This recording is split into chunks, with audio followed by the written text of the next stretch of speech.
It's time, you guys. I think we're on. Hi, everyone. Thank you so much for joining us. This is our first live art challenge. For those of you that have come and watched us before, thank you for coming again. And if you're new here, awesome to have you. We are actually just drawing. This is going to be super casual.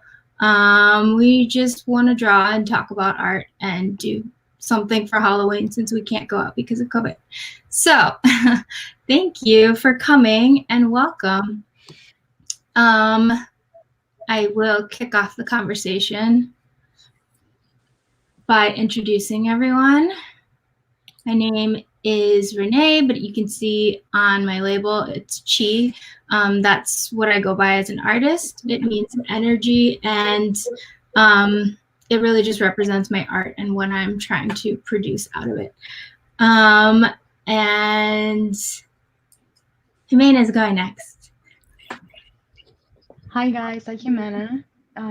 I'm from Mexico City. I'm a graphic designer. I'm also an art director, and tonight I'll be doing a ghost cat plushie. Oh my gosh. Awesome. Who's next? You can pick. Ooh, our newest member. How about that? Oh boy.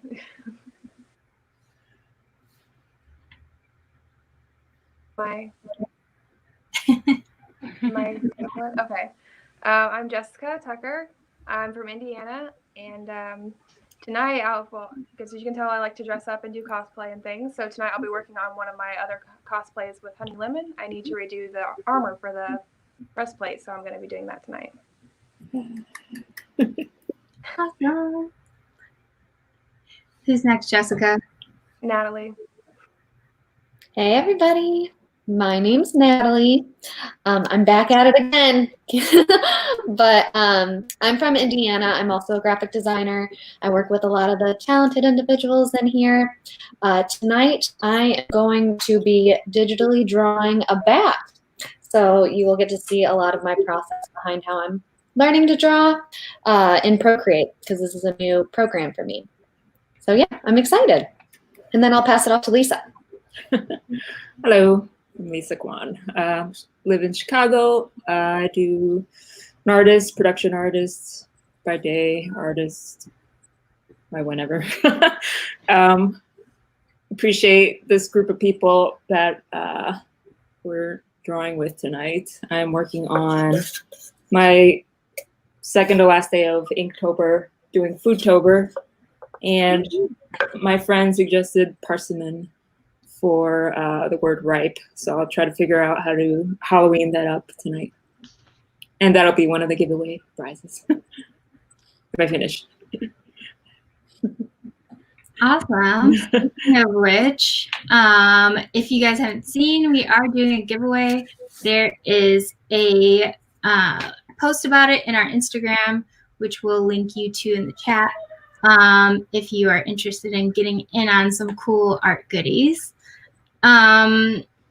I do not have a sketch of what I'm drawing, but I'm kind of winging it, and I'm going to do possibly something that looks like an anemone with character. Anemone? Is that, am I saying that right? The creatures with faces all over it, because I like drawing faces. Oh my gosh, that ghost kitty. So cute. I mean, you should just send us all one. Yes. Yeah, I have 4. One of them, it's going to be the giveaway, and the rest, we can fight for them. It's Halloween.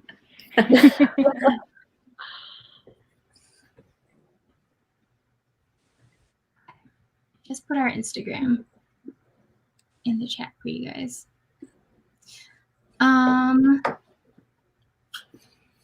Cool. So do you guys all like Halloween? Yes. Or do you just like drawing? Both. clearly Jessica likes Halloween as much as I do. I don't even know if I like it. I think I just like dressing up, really. And I don't have any other opportunity to be crazy and paint on my face. I was gonna say something similar. I like Halloween because it's the only time of the year where people don't care how you look or what are you wearing, what kind of makeup you're wearing, Yes. what you're doing or anything. Like I feel like it's one of those days where like everything goes. No one is gonna look weird at you if you are wearing like a full-on like suit of armor or whatever. So it's one day that you can really be you. And I love horror in general. So it's also one of those days where, again, people are not going to be like, oh, you like gory movies and blood and scary stuff? Yeah, I do. Do you think there'll be trick-or-treaters? I hope so. Or my neighborhood anyway. I've heard that people are still going out, actually. I'm not entirely sure where these people are because I haven't seen them, but I'm also kind of a shut-in right now, so I don't really count. It would be really cool if people were able to throw you candy. Like instead of you giving the candy, people just giving you candy, like throwing the candy at you through your window or through your door or something. That would be amazing. Maybe they are getting creative out there. You never know. I've seen those like Facebook videos and stuff like that where like people are building like piping or like fishing rods, and they have these little contraptions that like zoom the candy down to the end of their driveway for people to like pick up, and then it like flies back to the house to just refill. I'm serious. Like people are really doing that. It's so cool. I saw this one guy he had like a fishing line that he would like reel in, reel out, and he attached a ghost to the end, and he attached it to the end of his driveway, and it would hold the candy bar and fly out to his mailbox to give it to a child, and then he'd reel it back in using the fishing rod. Yeah. Nice. Oh my gosh. It's amazing. That is funny. Well, there's going to be some new ways of doing Halloween, I think, this year. We'll probably see memes about it tomorrow. Yeah. Oh yeah. And that's one of the greatest things, right? Because it brings like new things and new ways to do what we usually do. So people are not going to stop having Halloween. It's just like they're going to have it in a different way. Yes. I do miss the big parties, though. Yeah. Oh, yeah. Especially if anyone watching is in an agency. I feel like agencies throw really fun Halloween parties, at least ours does. And I missed that this year for sure. Other than that, though, this is fun. And I don't normally actually go to like big events for Halloween other than that party, I think. Like I'm not like are you guys into haunted houses or anything like that? I like them too, but I feel like once you go to one, you've seen them all. Yeah. I did do what is it called? One of those escape rooms that was like a really creepy theme recently with my sister. It was like a hostel and you're trapped inside. It's kind of nice because you can still do it even with COVID because it's only like you and a couple of friends. Did you win? Did you make it out? We did. The last time I did one, we did not make it out at all. So I felt much harder this time around.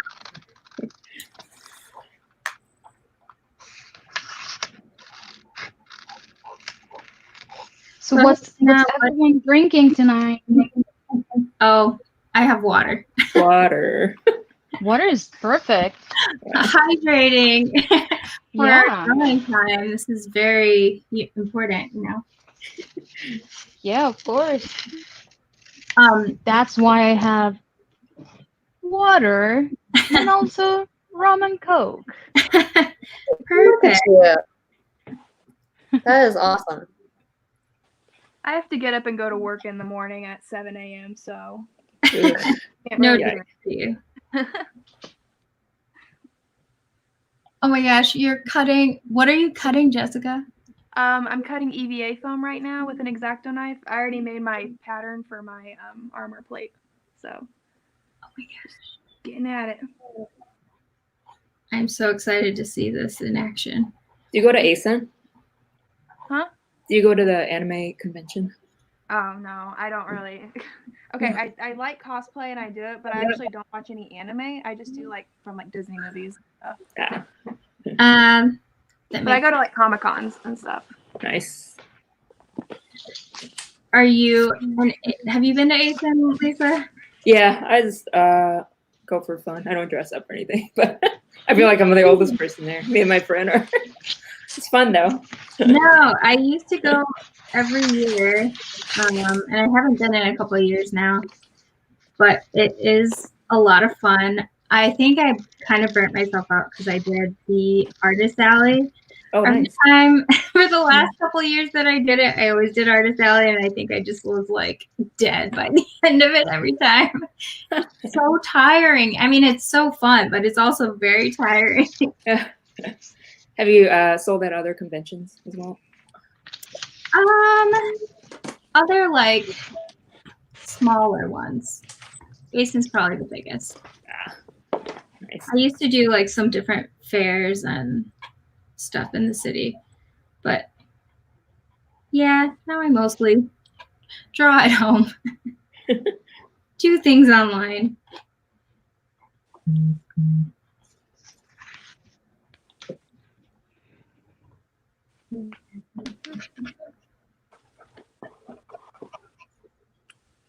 Jimena, what about you? Are you into anime at all, or only like American animation? No, I used to. Well, I know Sailor Moon. Yeah, I used to love Sailor Moon and Dragon Ball, Ranma and a Half. Those are kind of like the beginnings, right? Well, at least that's how I like met anime when I was, I don't know, like 10 years old or something. Yeah. So yeah, Sailor Moon, I still watch it. And Dragon Ball, I don't watch it that often because there's so many Dragon Balls now. And I think I'm lost a little bit there. But yeah, I do. Oh, newer stuff. Well, newer. I would say Attack on Titan. I love it. Me too. Is that I the one don't with like the know. skinless I've heard people? a lot of people Yeah. talking about stuff that it's on Netflix right now, and I don't know. I haven't really like watched anything on Netflix. As far as anime goes. Does anyone have any recommendations for anime? That would be really good to know. I always have recommendations. What kind do you like? All kinds. Just my only thing is that it has to be good. I don't care what it is, it just has to be good. It can be like super girly and quirky and weird, or gory and bloody, or like most of them that it's like people are going to school and just having their lives and something happens. They turn into animals or vampires or whatever, but it's pretty much the same.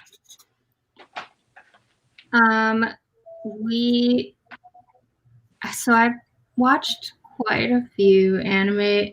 I kind of go on and off with them depending on if there's like a good season. But lately I found some pretty good ones on Netflix, and I have a couple that I watch normally. I really like Fire Force. That's a fun one. Actually, I don't know if that's on Netflix. I watch it on Crunchyroll, which is like an anime app. But it's not like terribly expensive, and it's worth it if you watch anime enough. So I like that one. I also just recently watched this one that is kind of dark. I won't tell you why, because it's kind of like you have to figure it out.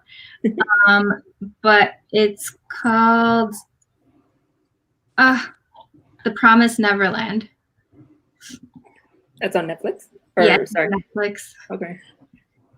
It was pretty good, and I think a second season is coming out in the spring or something.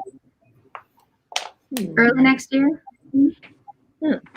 Pretty good. And then I also really like One Piece, which has been going on forever, but I love it and I don't want it to end ever.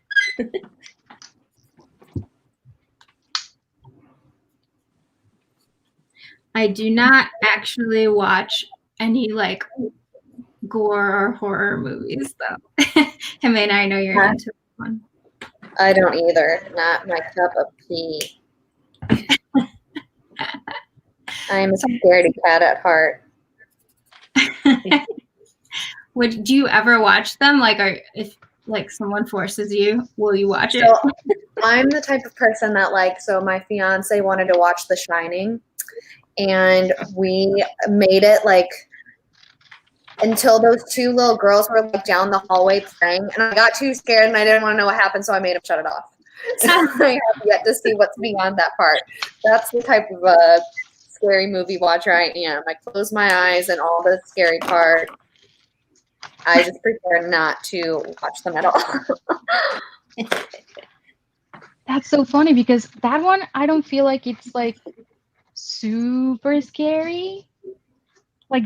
There's different kinds of horror movies, right? There's the ones that you know that you're going to be jumping every 2 seconds, but because you don't know what's going to happen. And then something jumps out of the screen and then you're like, ah! Yeah. Oh, yeah. I tend to scream a lot and jump a lot. I know that there is going to be a monster coming out or someone's going to die or something's going to happen. But even though I know it, and even though it's movies that I've watched a million times, I still scream like a little baby and I still jump. And if it's really, really bad and someone's right next to me, like my husband, I will grab him really hard until he's yeah, you're hurting me. Just go to your side. But I love it. I love that feeling. Yeah. Again, even though that I've watched those movies a million times, I love the feeling that it gives me. I don't know if it's the adrenaline, if it's there's gonna be a primal response that gets triggered in my body, and that's what I love. I feel like it's a hill of fear, and then you start laughing because of that, and then and then you're safe. Yeah. So it's yeah. But usually, you know what? After we watch a horror movie, I have to watch some cartoon, something super cute, something that it's gonna make me forget what I just watched.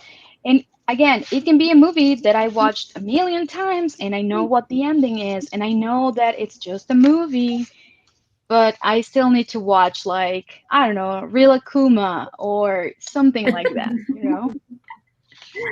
I am totally the same. I cannot just sleep after. I don't know. I used to be able to just watch scary movies and laugh the entire time. I don't know if it's just that I got older and then I realized those things could possibly happen. I don't know what it is, but I think something changed and now I can't watch them anymore.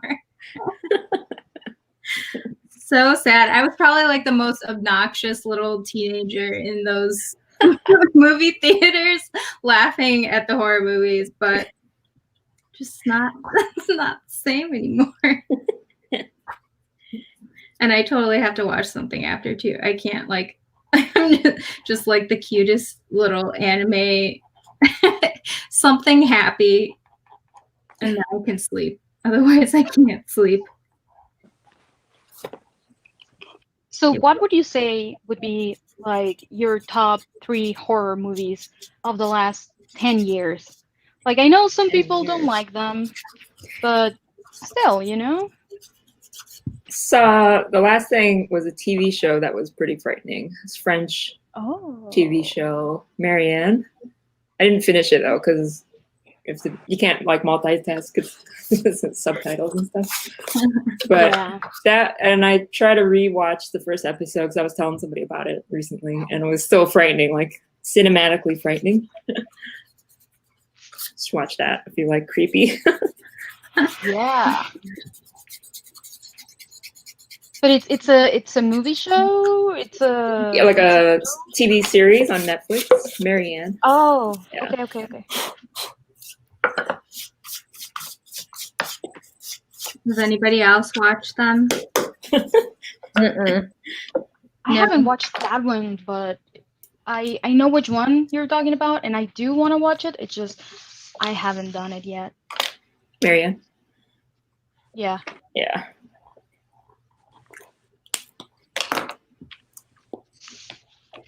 I think I'm more like I can watch things that are a little bit like thrillers, but it's more like sci-fi and action and fantasy. Everything I like is sci-fi for the most part. Even anime is sci-fi anyway, so it's all in the same category, I think.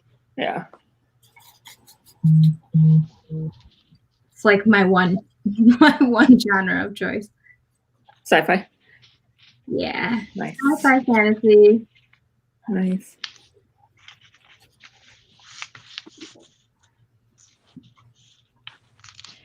I think one of the best movies that I've watched in the past couple of years, it's Hereditary. Have you watched that movie? Yeah.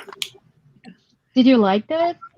I haven't watched it in a while, but I remember my friend was saying it was like really creepy and stuff like that. And I don't know if it was just the hype that I didn't think it was that creepy. But I remember it was good though. I think I was Oh, yeah. expecting it to be creepier, I guess. But it's good though. Yeah, it was really good. Yeah.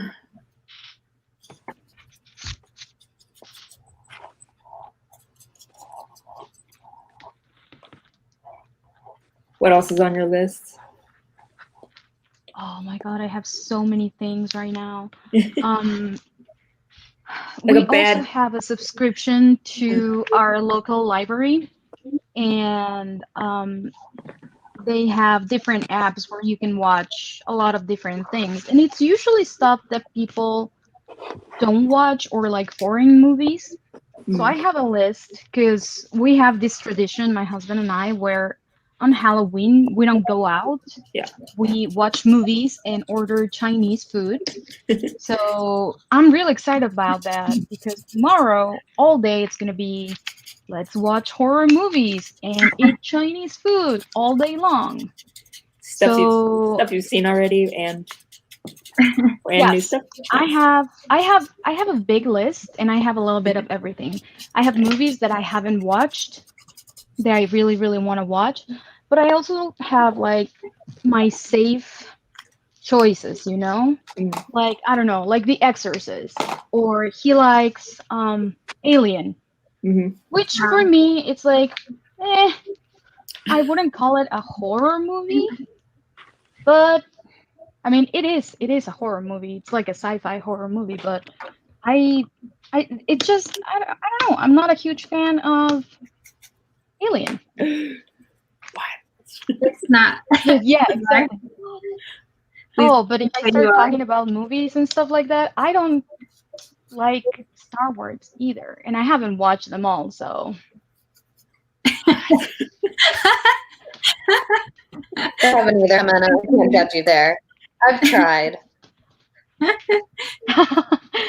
Lisa, did you say you're a fan of both of those? Yes.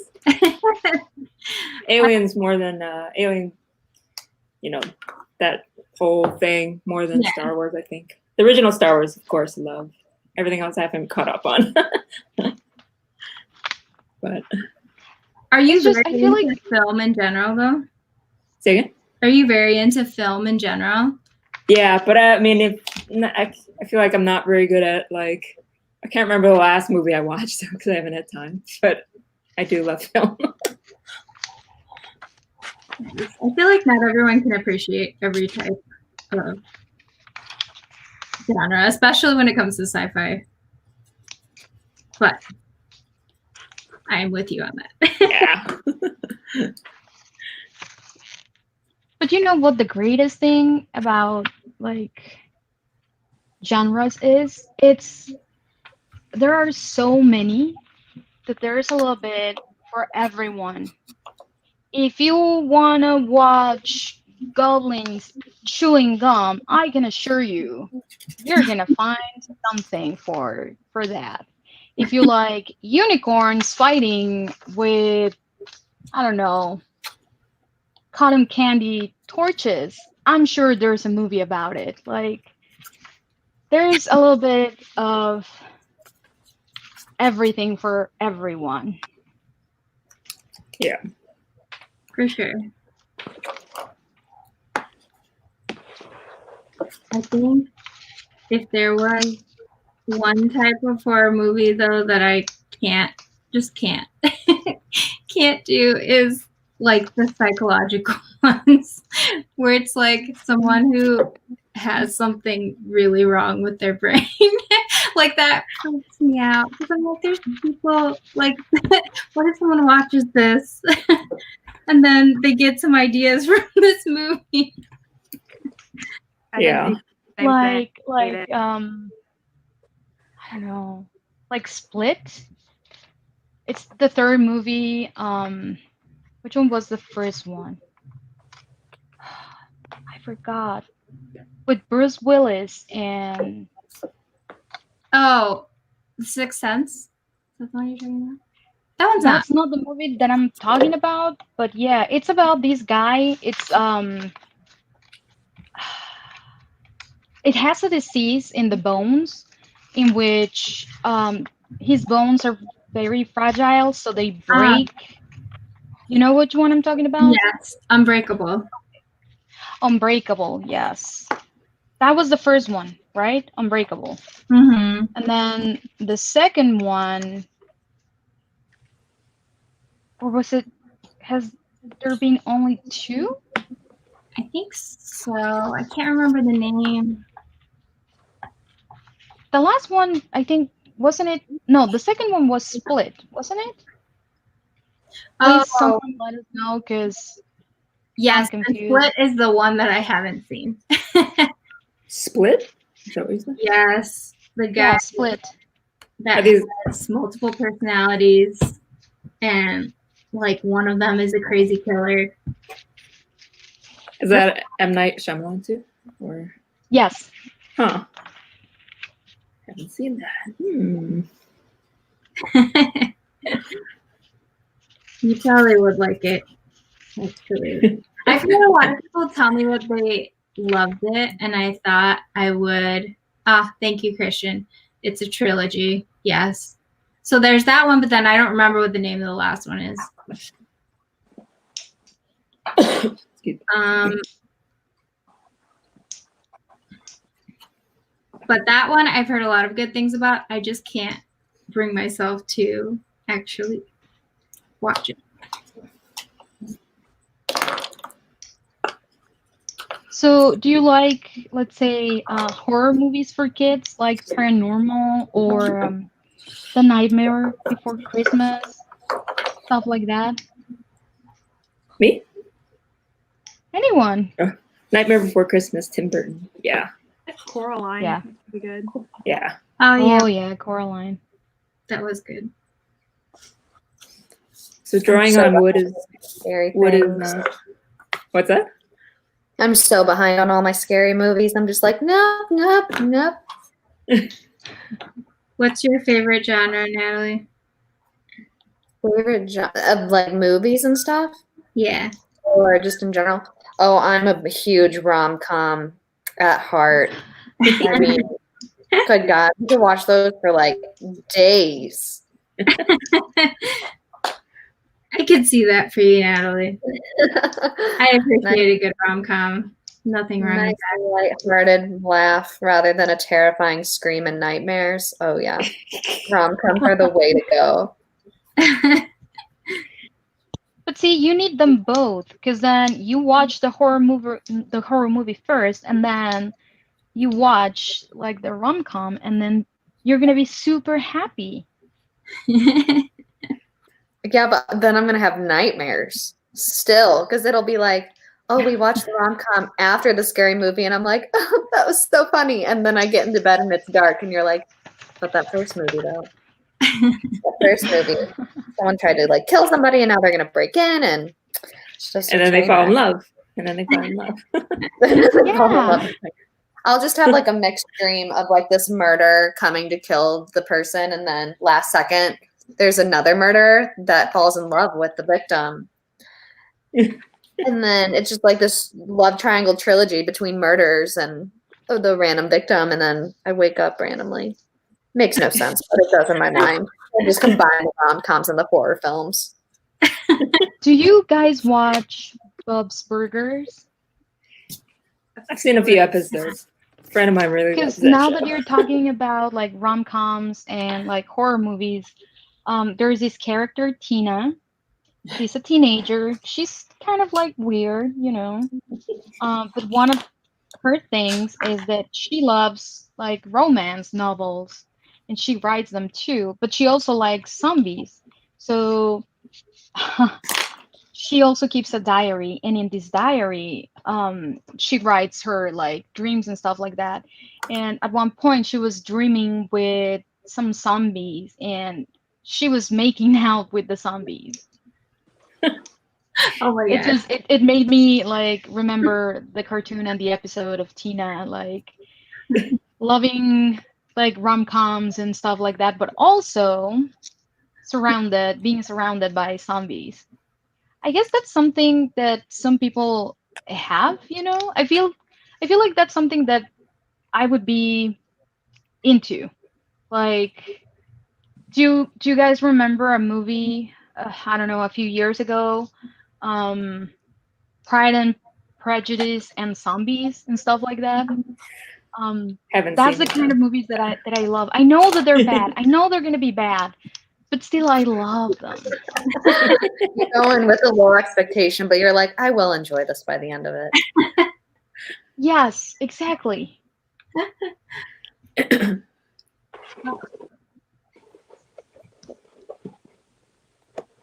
You guys are very talented with your phone setups. This is so not working for me. It takes some time, believe me. I had to change the phone. So I thought this would be the easy part. I'm using my right, it's usually laptop. super easy with your phone, I'm but using not my this laptop. Same. Yeah, I'm on my laptop. I'm just trying to set up the second one. I did not even think to like use my phone. I was just like, well, I'm gonna angle my laptop in this really weird position and just hope it doesn't fall over, and then we'll go from there. You're doing and it works. So I just have my screen like pointed way down. I mean, you obviously can't get the best angle shot of my little bat yet, but I figured when I'm done, I'll point it at the screen and then y'all can see it. But for the time being, it is what it is.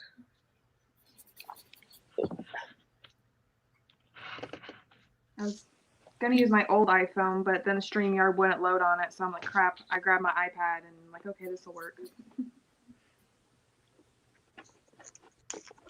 Ah, I can switch it. That's better.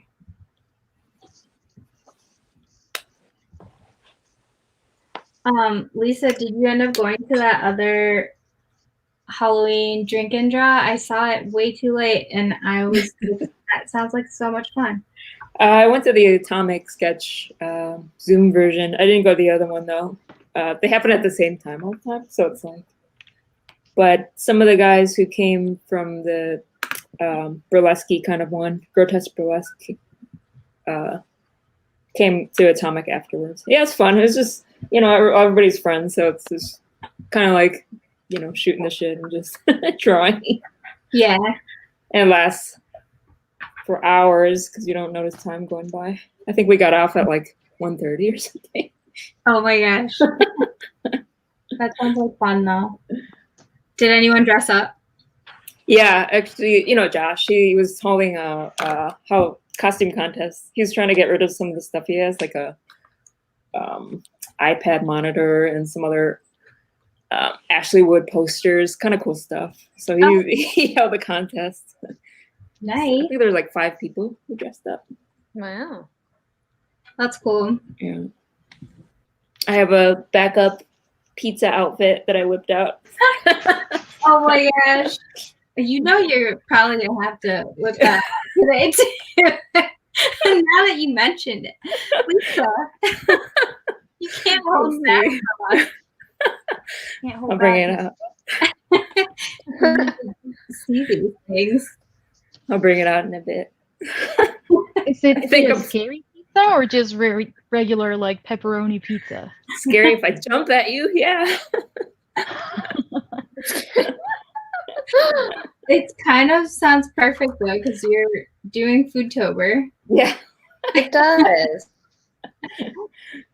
I'll whip it out in a bit. I already messed up on my first go at this. Sorry guys. Whoa. Karaoke. I thought it was working. Sorry, that was me. If anyone is drawing on here, don't forget to send us your Halloween drawings, please. We would love to see what you guys are doing too. Yes. I feel like mine was supposed to be Halloween themed, but it's not necessarily looking that way now. I may move on. Can we talk about the giveaways? What amazing stuff we have? Yes, we should, actually. Jimena actually has a little hint at her giveaway right now. You want to talk about yours first? Oh, sure. So, guys, I have a ghost kitty print for you if you're interested. It's a 9x9 inches, and I can sign it for you if you want it. Front, back, wherever you want it. This is a piece that I made for October this year. I love animals. I love cats. Unfortunately, I can't have any pets because I'm super allergic. But this year, I decided that I was going to do a different thing instead of Inktober. And I found this one, and it was like cats. And I was like, oh, cats, that's amazing. And the other thing that I said when I started doing this challenge, I said, I'm not gonna stress. I'm not gonna get crazy because, it's 31 days of you doing something every single day and life happens. Sometimes you don't have time or you don't feel like doing it. So I was like, if I can do like all those 31 pieces, I will do them. And if not, I'm gonna do whatever I can and I'm gonna be happy. And I think one of the pieces that I like the most has been Ghost Cat. He is awesome. Yeah, Lisa, you agree with me? Yeah, I love your whole series. It's good. Mm-hmm. It's so cute. Mm-hmm. Thank you, guys. Have you finished a Inktober thing before? Challenge? No.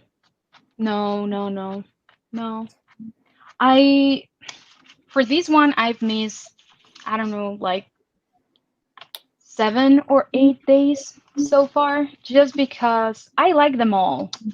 But some days it's just I'm too tired or I'm working on something else. Yeah. And it's too much pressure.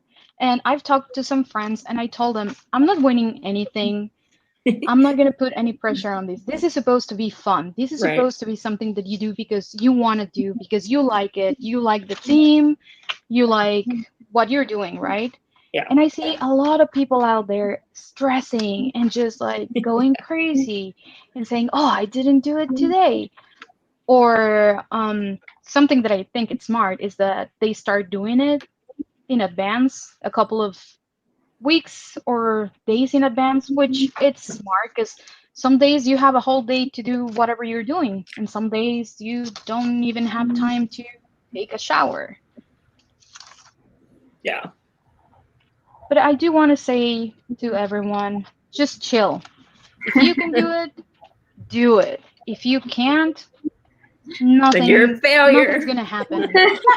Yeah. I have to agree with you, Jimena. I think I used to take it a lot more seriously. And it's good to take it serious, but I mean, like, if you just end up stopping because because you miss a day, then it kind of misses the point, right? Yeah. I mean, again, I think the point is for you to have fun, to create stuff that you like, to reach out to other people that are doing the same thing, you know? Yeah. Some days I just want to scroll. I just want to watch what other people are doing. I'm not even interested in posting my stuff. And I don't think I post as much as other people, and it might be a problem because sometimes you want to get your stuff out there, but also you don't want to keep posting every single day. There's artists out there that I see that they post every couple of hours, and I'm like, oh my god, how can you do it? How can you have the time? I mean, they find the time, right? Because it's a way to promote what they do. It's not in me, not even for my personal stuff. It's I post constantly. I don't do it. I can't. I feel like I'm more of a private person, and if I share stuff on social media, it's usually either food related or animal related. Makes sense. Yeah, Those posting are also just some really good topics, and there's nothing wrong with that either. Yeah. Posting is a lot of work, I feel like. It's a whole nother section of doing stuff.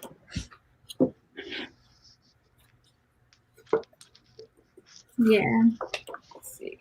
Exactly.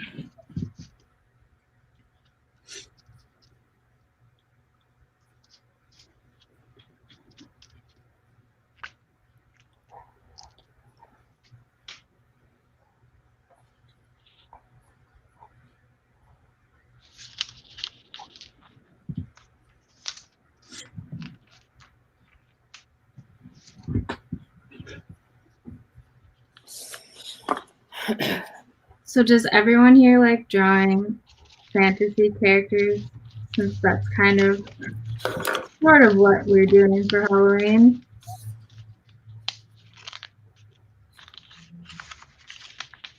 Yep. Yeah. Yep.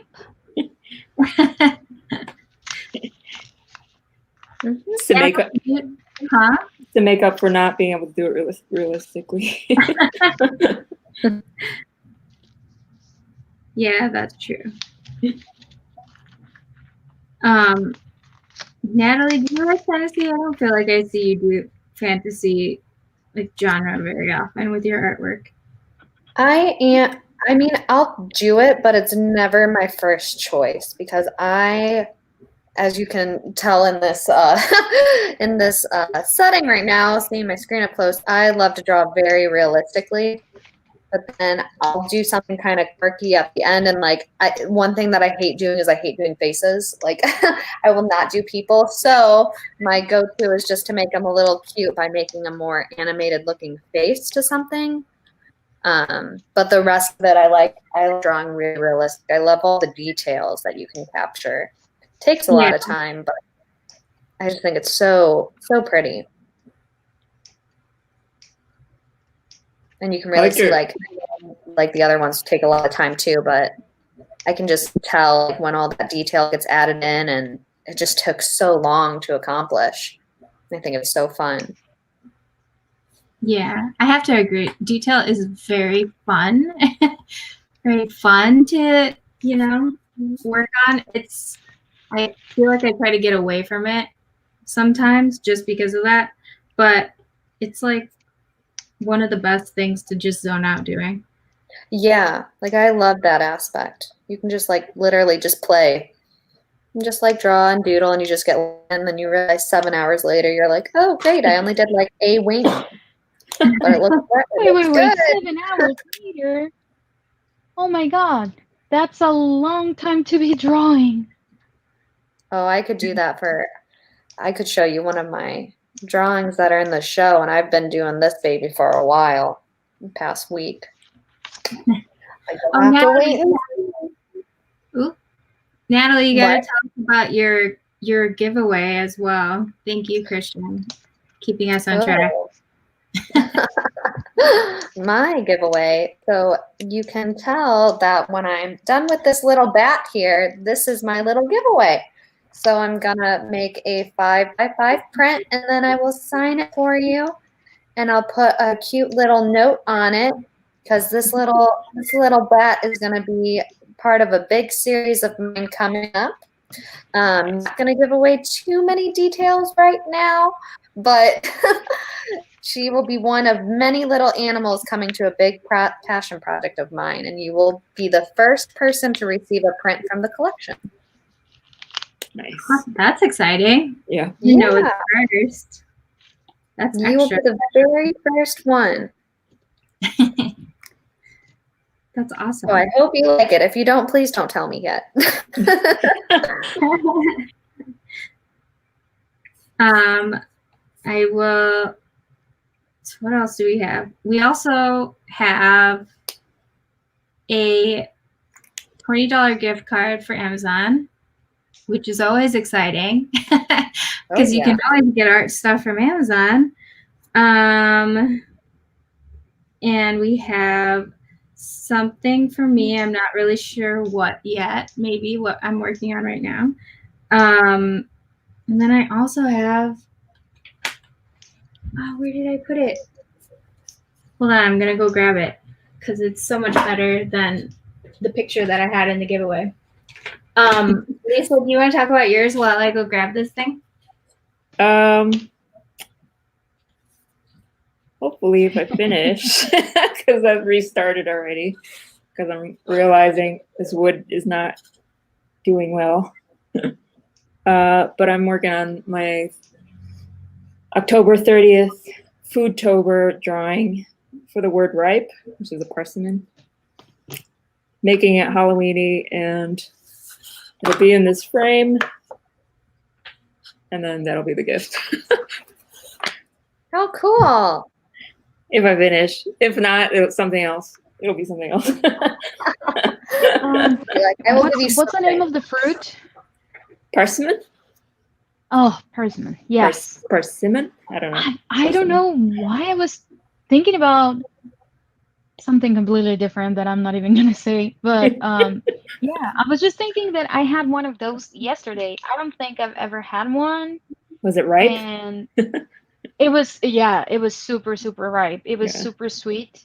Mm-hmm. It wasn't hard because, again, since I've never had one of those, I was reading about it because we decided to try new fruits and new vegetables. So every time that Christian's gonna go grocery shopping, I told him that he can grab like a different fruit or vegetable. So this time it was the persimmon. Oh, nice.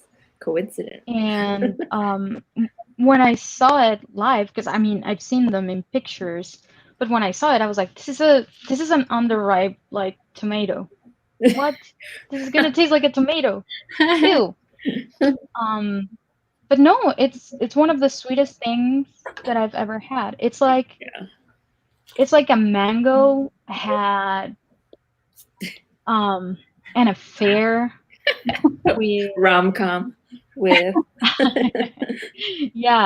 with another fruit, and they had a very delicious child.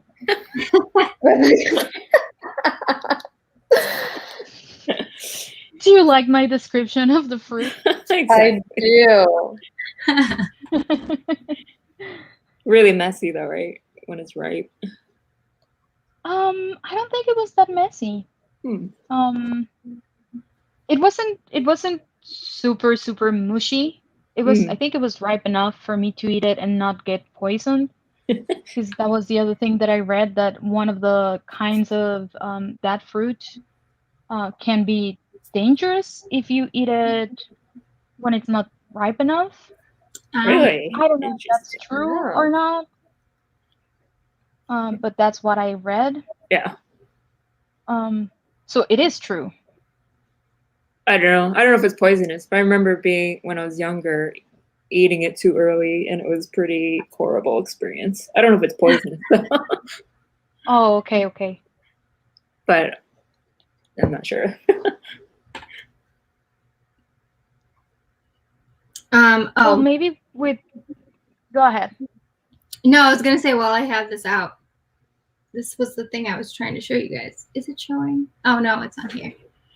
It's Right there. it's like acrylic pin. I love That's so cute. I'm really bad at holding things to the camera apparently, but it's my little night edition of Chii, so that's in the giveaway as well. Super cute. Adorable. But Lisa, your Foodtober stuff has turned out great so far. Seriously. I really loved all of it. So good. Thank you. And I love that you kept to like this super consistent format. Like you have a whole collection of work after this. Yeah. I've tried to do them in the past, and I had a whole plan of like, my goal was to see if I could make a short story or something, right? So yeah, I made like a noun, a verb, an action, and a place or something, right? Pick it out, and then each day I'd do something. It only lasted like 3 days, but what?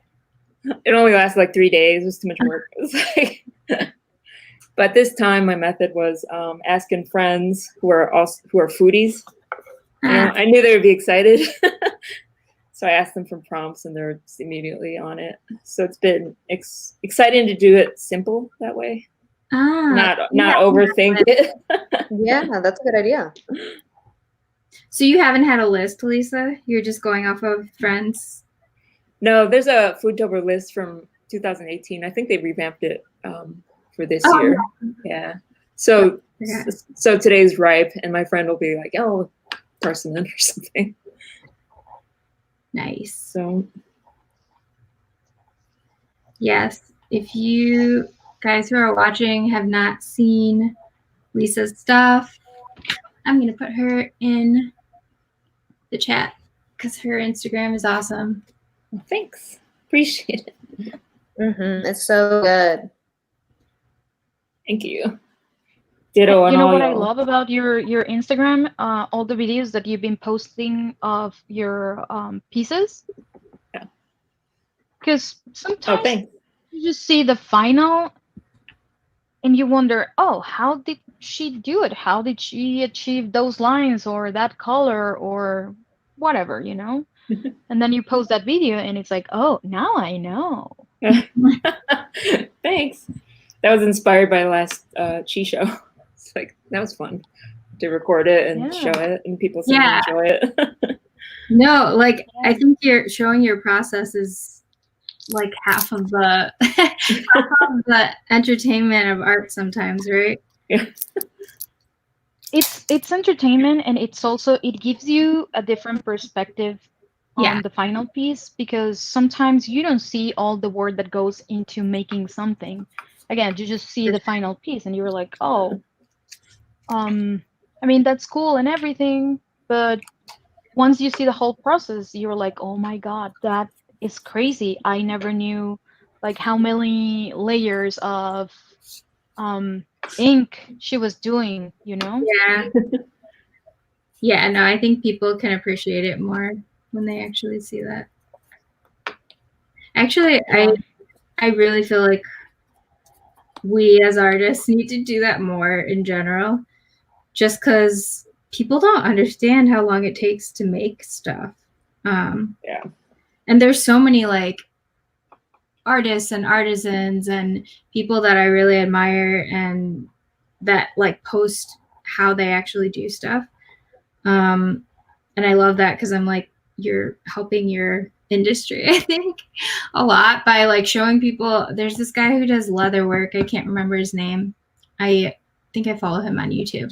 But it's like hours and hours. It's like sped up, but you can tell it takes like so long just to make like a wallet or, you know, something small.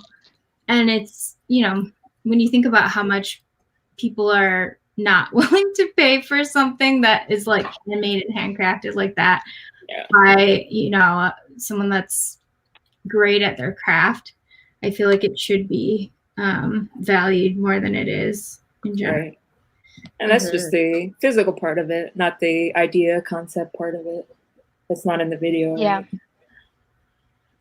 Yes, for sure.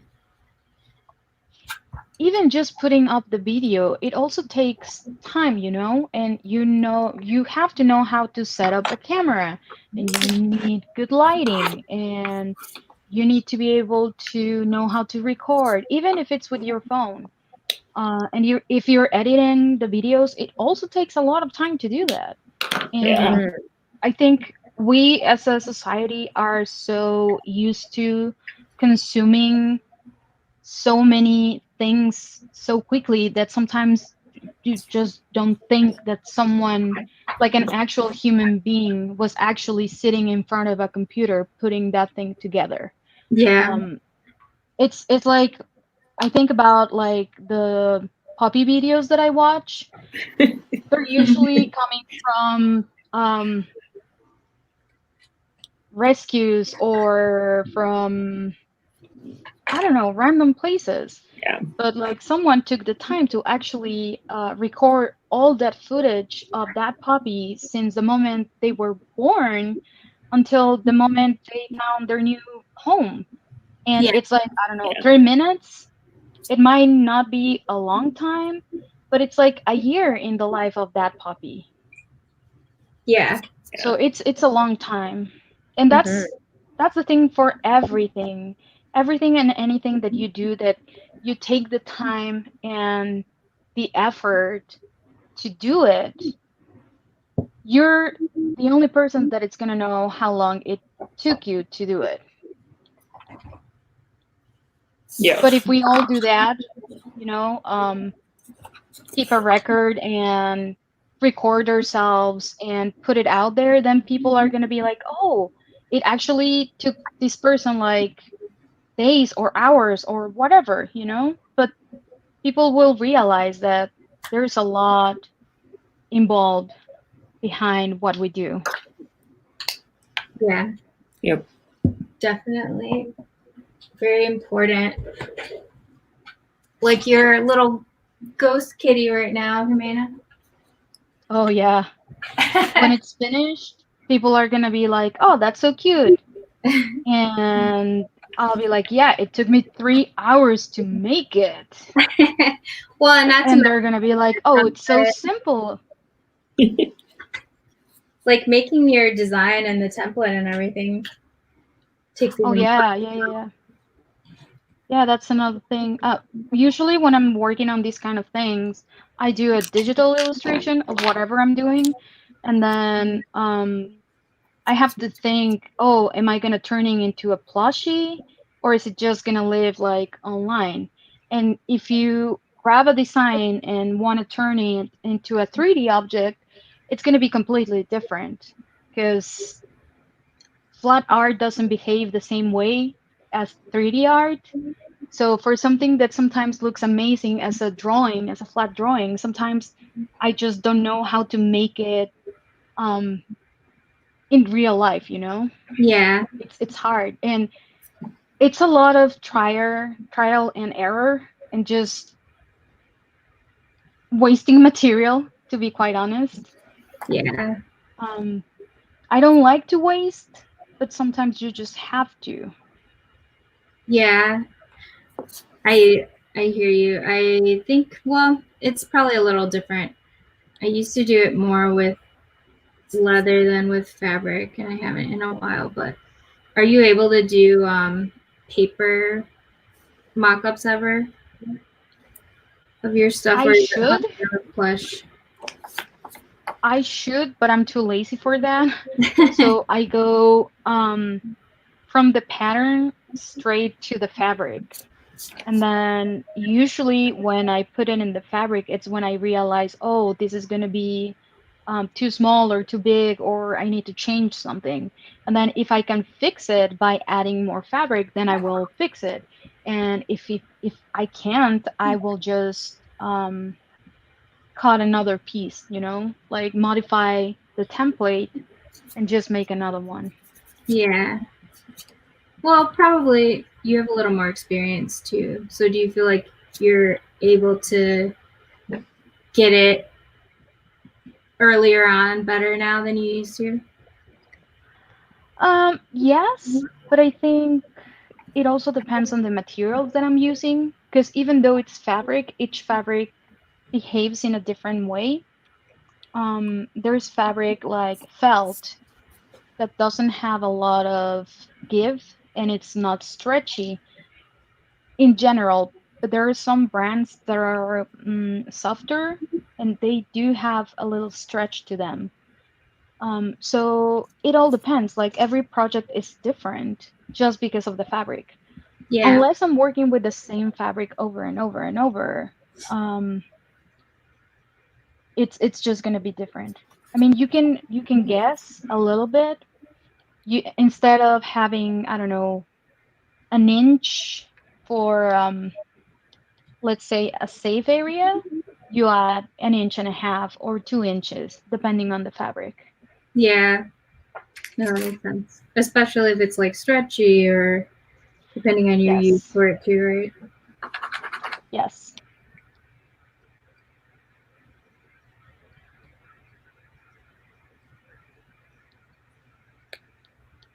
So how do you guys normally work? Like, is this weird working? Well, besides being on camera, is it weird? What like, camera? working with others for you? Do you normally work alone? Or do you like working with people in general? Normally work alone. Yeah. But the last Chii show was actually like breaking out of my comfort zone and stuff like that for like serious artwork. Yeah. Otherwise, if it's like atomic or something like that, it's just for fun. But yeah, I think honestly, I normally work alone too, but I like what we do with our group time, and I just like hanging out with you guys, so it's fun and I don't mind it. And actually, I don't feel like I have like a group of this many artists who are friends of mine. I feel like most of my friends are not artists, except for people at work and you guys who are some from work and some not. So it's a good environment to be around. Yeah. Mm-hmm. I appreciate, especially now, right? Because I feel like you can connect a little bit more. And like Lisa was saying, like for the last one, she was not in her comfort zone. Right now, with all the different styles that we have, I would have never thought that we could be doing like a workshop together, right? Yeah. Because it's just like you use different materials than what I do, or the style that you have is completely different than the one that I have, or even, I don't know, the personalities are completely different. Because, I mean, we humans tend to gather with the same kind of people. Yeah, but for sure, we're not the same in terms of crazy style, but yeah. So this is a good experience, just being with different people, still, you get to work on whatever you're working on, and you get to see what other people are doing. Like, I'm watching Jessica, and I'm like, I don't know what's happening there, I but I love know, it. right? I have to have it on Yeah. mute because I'm using a heat gun and I'm using a Dremel tool. Basically, Oh I've my got god. Wow, base kind of made up here. Yeah. So I'm working that's cool. forming it. So it's with Already. That's crazy. the heat has Yeah. to be applied to it, and then I'm trying to find out where did I put that stuff. So I have like kind of like my shoulder pads on one built up as well. Oh wow. Like That already looks awesome. Yeah. Mhm. thank you. Wow. I mean, you're using a heat gun. Come on. Like, And a Dremel tool, you know. I've also got a wood burner as well that I can use for detailing, but I don't know if I want to use that inside because burning foam is like really, really bad for you. yes. Gun in here, Yeah. but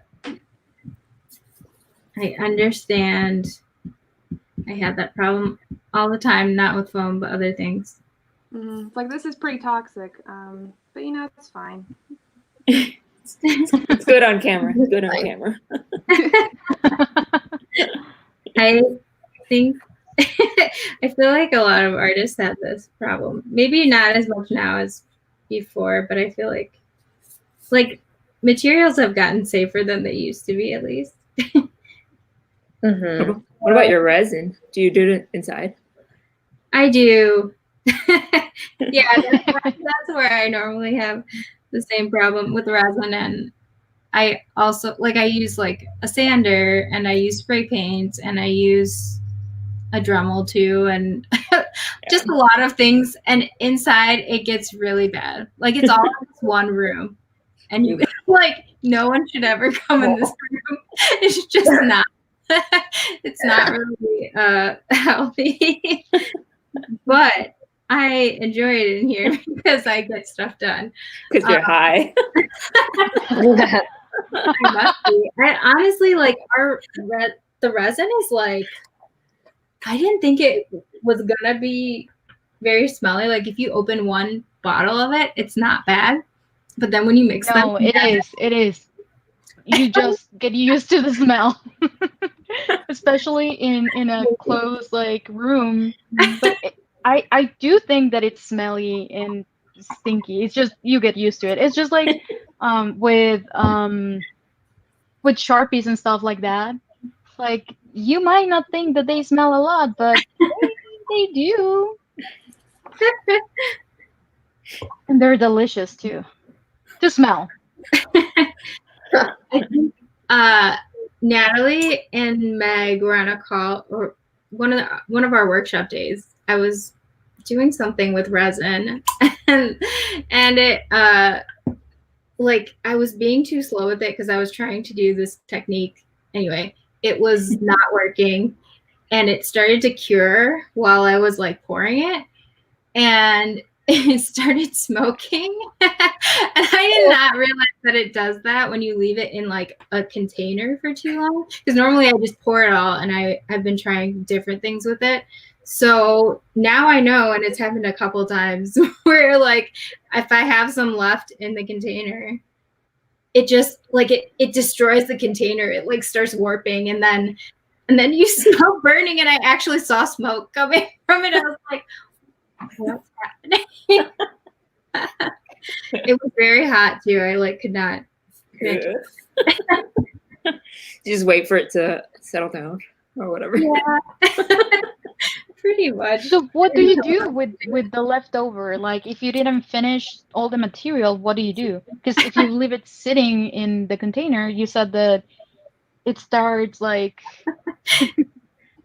was smoking. I mean, it eventually it basically warps the whole, because I usually have it in a plastic container, plastic cup or something, and it just warped the whole thing. It just looked like, I don't know how to describe it, but it was not a normal cup shape anymore afterwards. But it did harden. And it stopped being hot eventually, so I was able to throw it away. all the strange things that you find out. Just trying to do some art.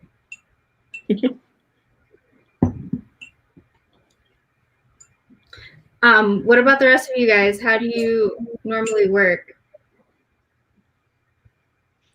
I work usually with a sewing machine, but I decided not to do it tonight because it was going to be super loud. And you I usually work too, right? Normally. What was that? Sorry, you said you normally work alone too, right? Oh yeah. I work alone, and I either watch movies or TV shows or listen to music.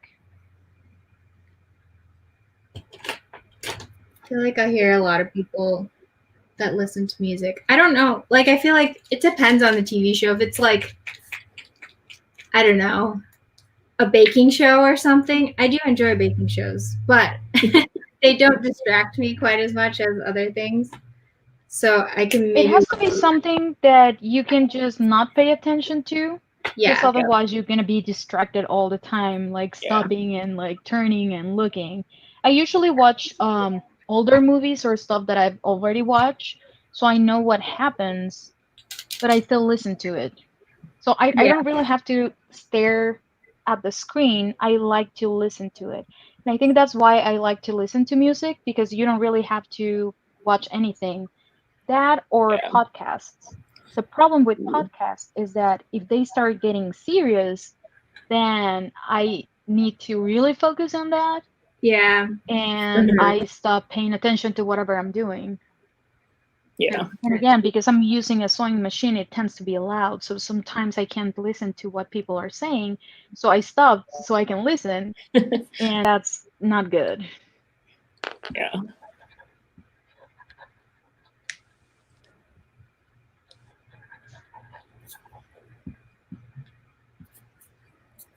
Is your studio all in one room?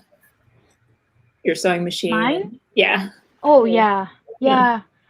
We live in a very small apartment. Yeah. We used to live in a house, and that house used to have a basement. So the basement was my husband's space. He had all his stuff in there, and then I had a whole room for myself, and I had two big tables. One table was for like computer and electronics and cutting machines and stuff like that, and the other one was for the sewing machine and just painting and stuff like that. But then we had to move to a smaller place, and now we share the studio. So one side of the studio is his, and the other side it's mine. And we can work perfectly fine together, but also I feel like I need more space. Just because I work with so many things, like I can work on a computer, two computers, I can work cutting stuff, painting stuff, with the sewing machine. So if I have the computer and the sewing machine and the tablet and my phone, it's just too much. Yeah. Same here. I mean, I feel like I just want more space because I have so many things in this one little room. Yeah. And also, you have a lot of materials, right? I do. I've got like fabric and leather. There's a lot of leather stuff because with leather you need like a lot of different tools than you do with a lot of other things. So I feel like that takes a lot of space. And then painting stuff and resin stuff, and I also like working on furniture. So I've got like extra furniture in this room that I've like picked up or people have given me that they found somewhere. So it's a lot of things. You know what takes a lot of space? Filling for the plushies. Oh my gosh. Oh, my God. Think about that. Yes. Yeah. And I usually get it when it's on sale. So I buy like 20, 30 pounds. So it's like a big like box that gets shipped to my apartment. And then it's just like, where am I going to put this thing? I don't know, but it was on sale and I'm going to use it. I think we all need like actual studios. That would be nice. Yeah, that would be the dream. I know, that is my dream. That and having a personal assistant. Really? Wow. Well, that's my dream too. Oh, a personal assistant. Yes. I don't want to write emails or post anything on social media. I just want someone to do it for me. And if they can, Oh, like, I was thinking like maybe it was like the cliche that happened in the movies, like, oh, do my laundry, go grab me lunch and stuff like that. Oh no, No. just sending email. I totally agree with Renee. Someone to send emails, someone to do like business paperworky stuff. Yes. Make dinner. I'd be fine if like my personal assistant made me dinner and did my laundry. Like that would even be cool. Yeah, those would be a plus, but really, even just like posting things for me or taking care of things that I just don't have time to handle. Like those are See, things that's the other thing. Posting stuff takes quite some time because you need to Yeah. think about what to post and then work on the image, and Yeah. it's too much work. Yeah. Mhm. I agree. And none of us, I think, tend towards being big on social media, aside from consuming social media. I do like that. I'm not big on posting. I think none of us are huge on it. Although, Jimena, you guys do with After 5 Studios, I feel like you do a good job posting consistently. Yeah, well, one of the things is that because we work with so many different artists, we have to give them the space to all of them. You can't just say, oh, I don't want to do it today, so I'm not going to post whatever it is that we need to post today.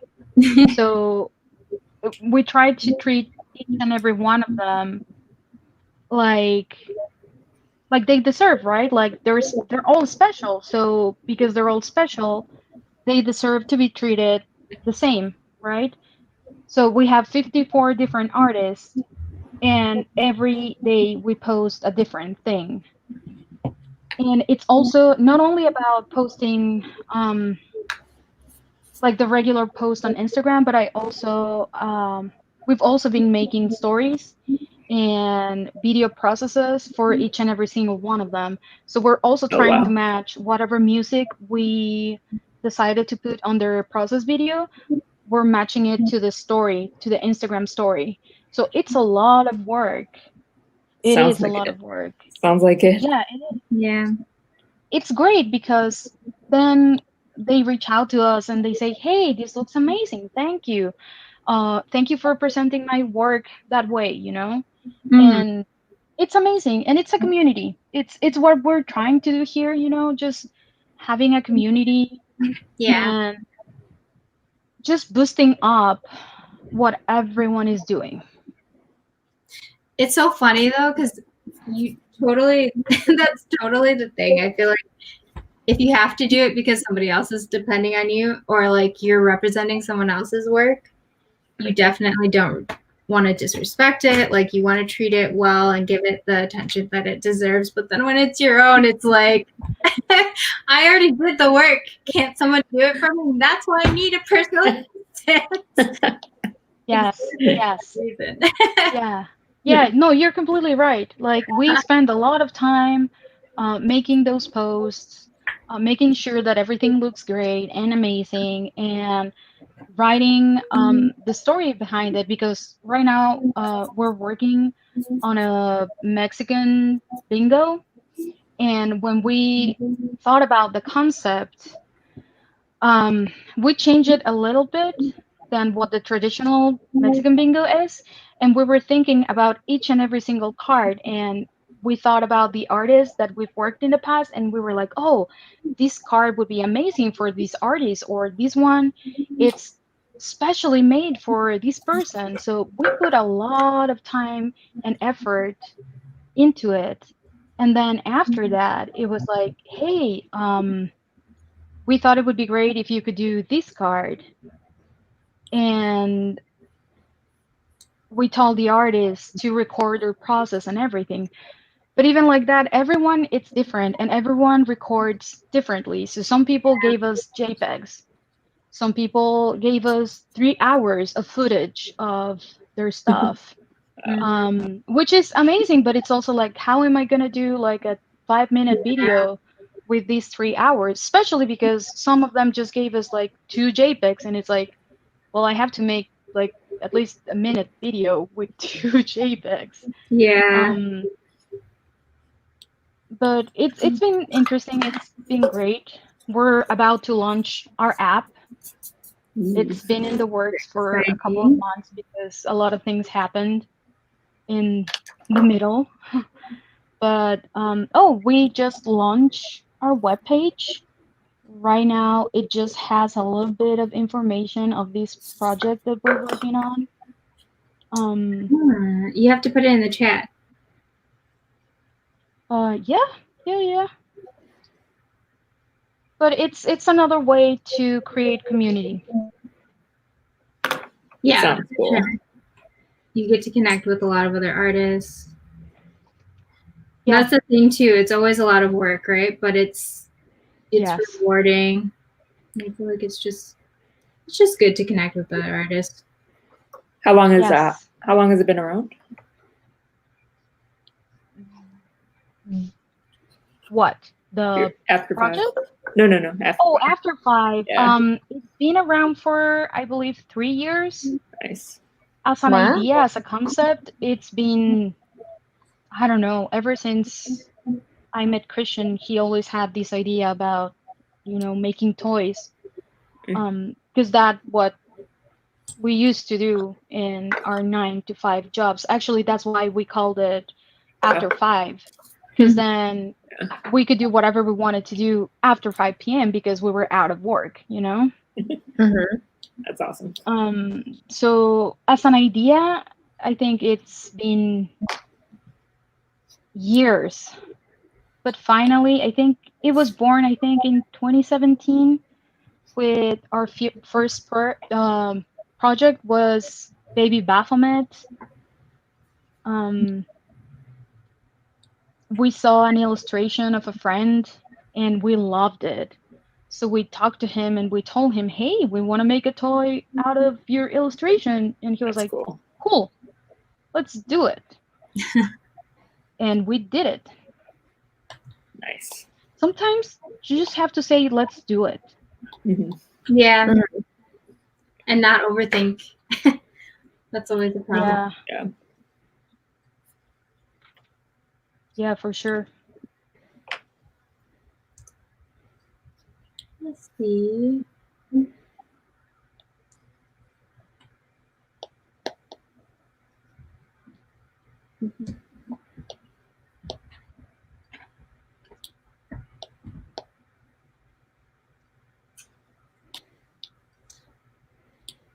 You guys, whoever is watching, I hope you are participating in the giveaway.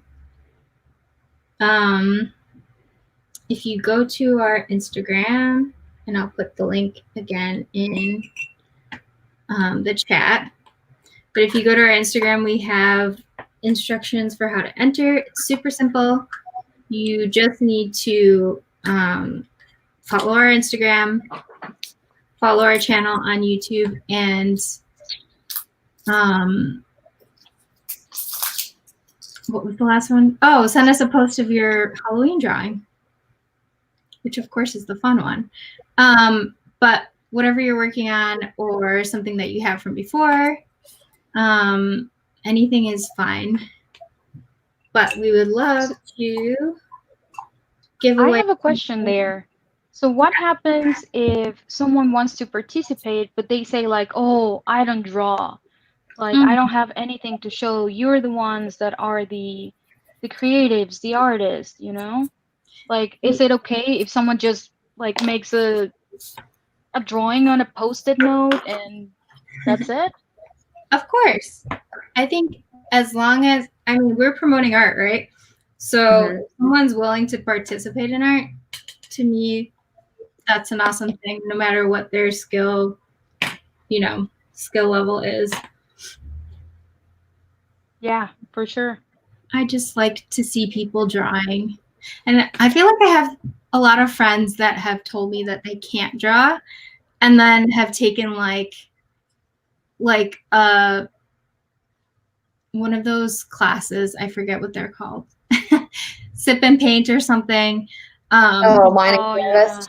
Yeah, and like done something where they drew with instruction or painted with instruction, and then they did an awesome job. And I feel like you just need to try to figure out if you can do it or not. And some people, honestly, like there's artists out there. I've been following this one. I can't remember her name right now. I've been following this one who does like abstract art. Amazing. Like it's not like you wouldn't see her drawing people or anything or like something that you would consider difficult. I think for her, it's more of the aesthetic of the colors that she puts together. And I feel like she's painting like reflections of light. And it's just like splotches on the canvas in different spots and like a bunch of different colors. But it feels like really unique to me. And I feel like anyone who can't draw people can still do something like that. Like it's really just interpreting what you see in the world, right? And it could be different than what somebody else sees. You could try to draw a cup and it turns out completely different than what somebody else sees just because of what it means to you, or like what do you see there? And everyone sees something different. So I feel like everyone can do art because everyone has a perspective of their own. And everybody's drawn as a child. I feel like it's just remembering that you used to enjoy it if you did. Or yeah, for sure. And not being like, I'm not that, when it's just a matter of doing it, I guess. I think there's also like a fear of doing things that you don't know how to do, just because you're afraid that you might be bad at it. Yeah. But how can you tell if you're bad if you don't try it, right? Exactly. Yeah. People are afraid of failure Yeah. too much. Yes. They don't want to try it. Yeah. Yeah. I mean, if you start drawing or doing something, some sort of craft, and then you really suck at it, but you enjoy it, I think that's what you need to be focusing on, Like, I had a good time doing this. I know that I'm not gonna sell these. I'm doing it for my own entertainment. But also, you would be surprised to see what a lot of people are buying. Like stuff that I wouldn't think that people would want to sell, but people are buying it. So you never know what people are gonna like. You might think, oh, my stuff is never gonna get sold because I don't like it, or I don't think people are gonna like it. And then someone is like, oh yeah, I want it. You're like, what? You want it? Really? Like, you really like what I'm doing? No. Are you seeing what I'm seeing? What's going on? So it's just a matter of putting yourself out there and your stuff out there. And you never know. There's a little bit of everything for everyone. Failure is fun. And failure is fun. Do it every day. That too. You're a pro at it.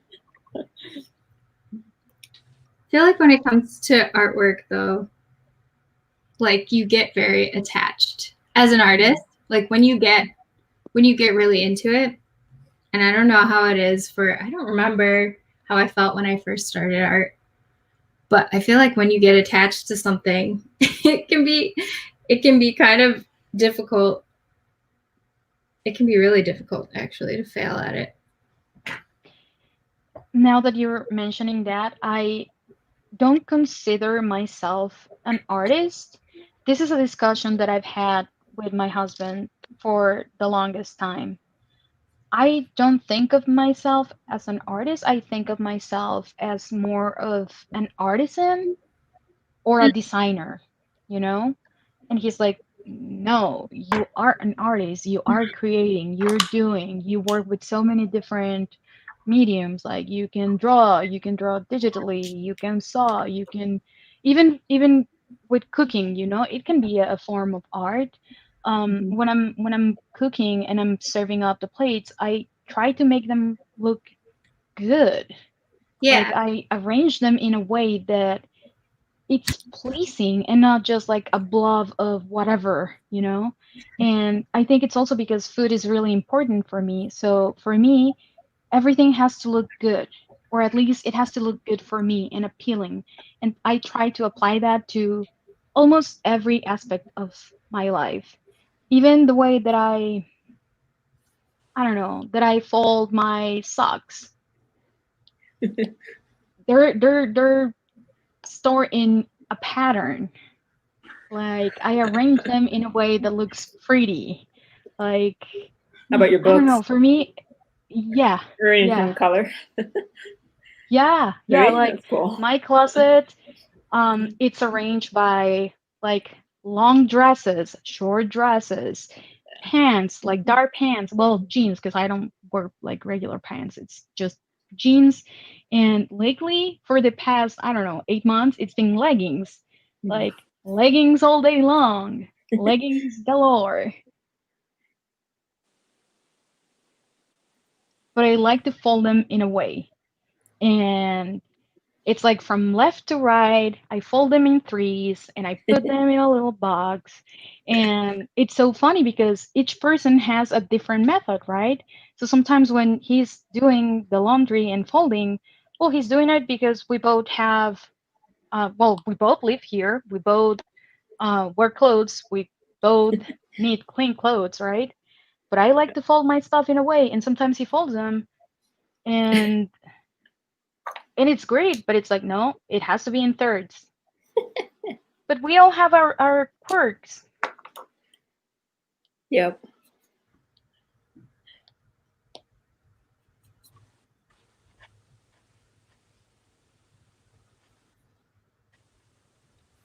Oh, like shoes. All my shoes are arranged in a way. Like they're all facing like out.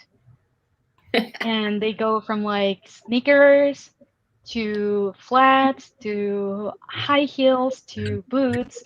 So when you open the closet, it looks pretty. I mean, I like You're how they organized. look.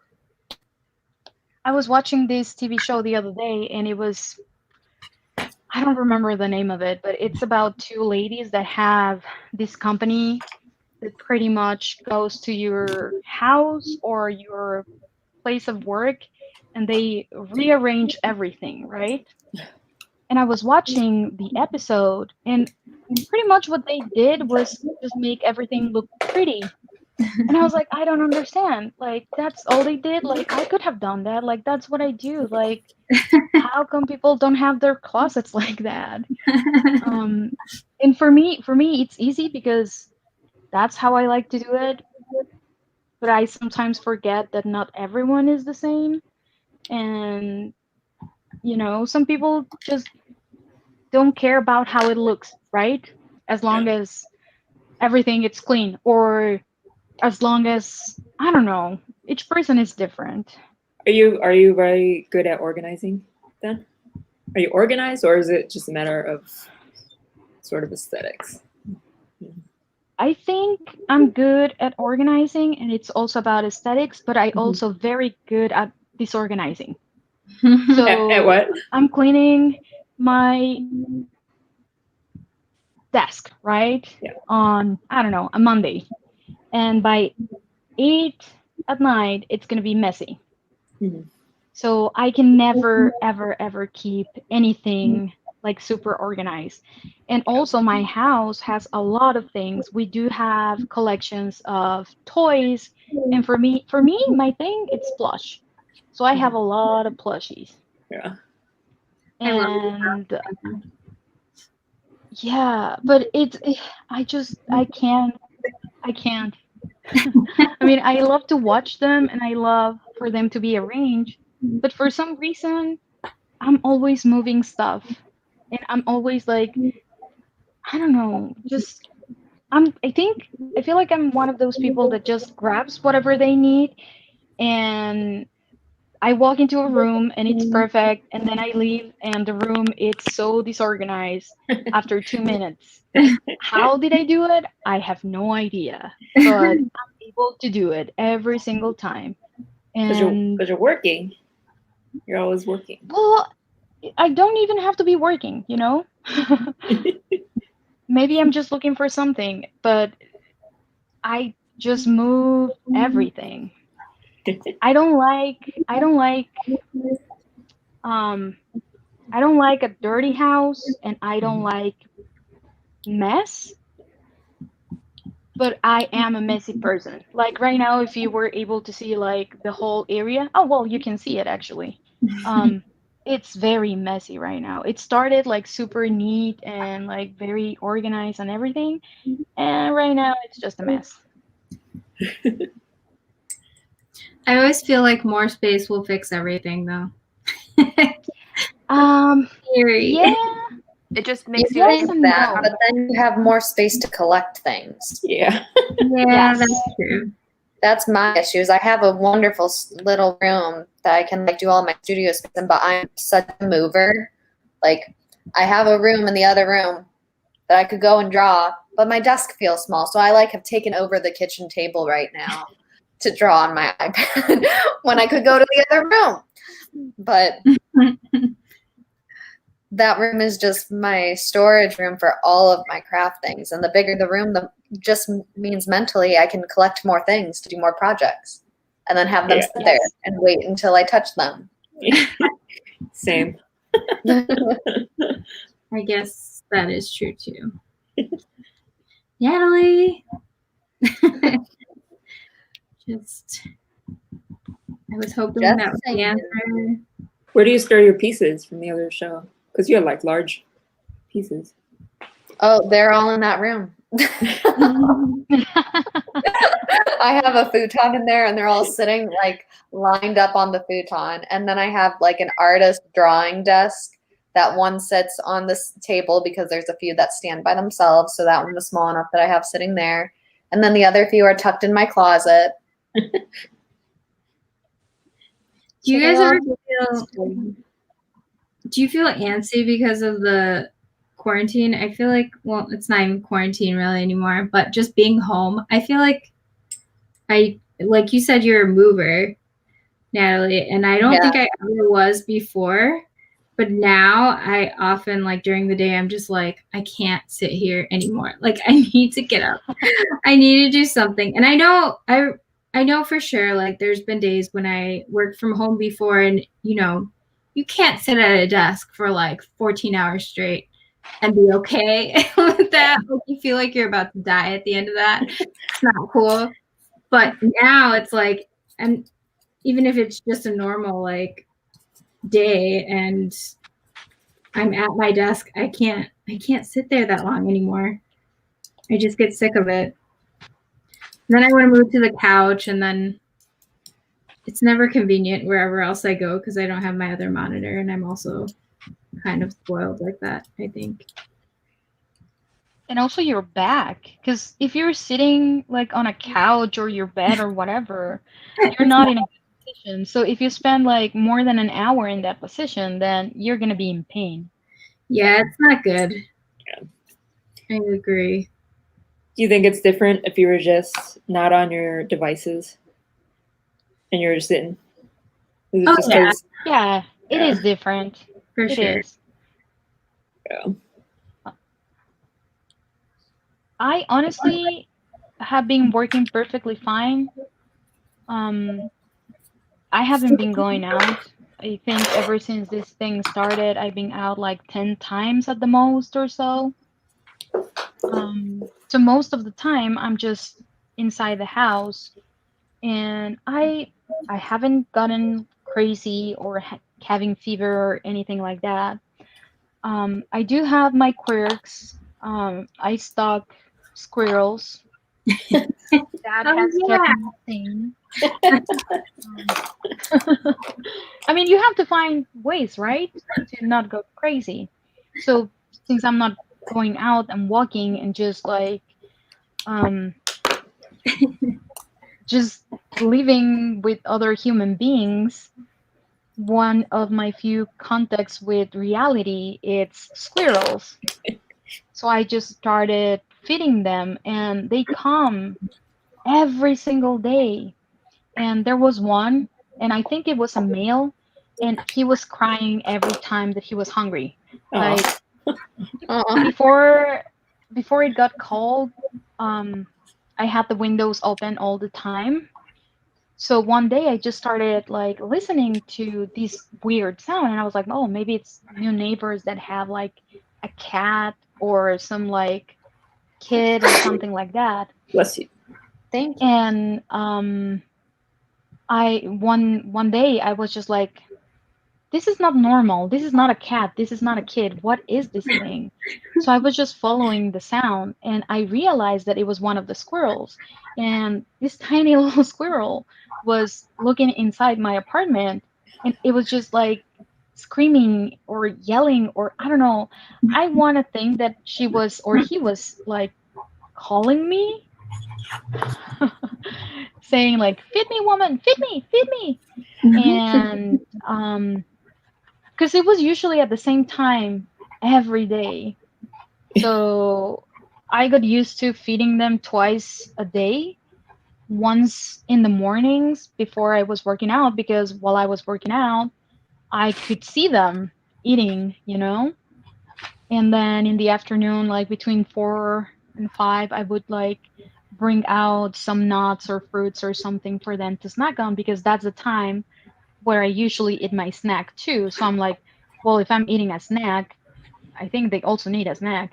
I don't know if they snack or not, but in my head, I was like, they need a snack. If I'm eating a snack, they need a snack.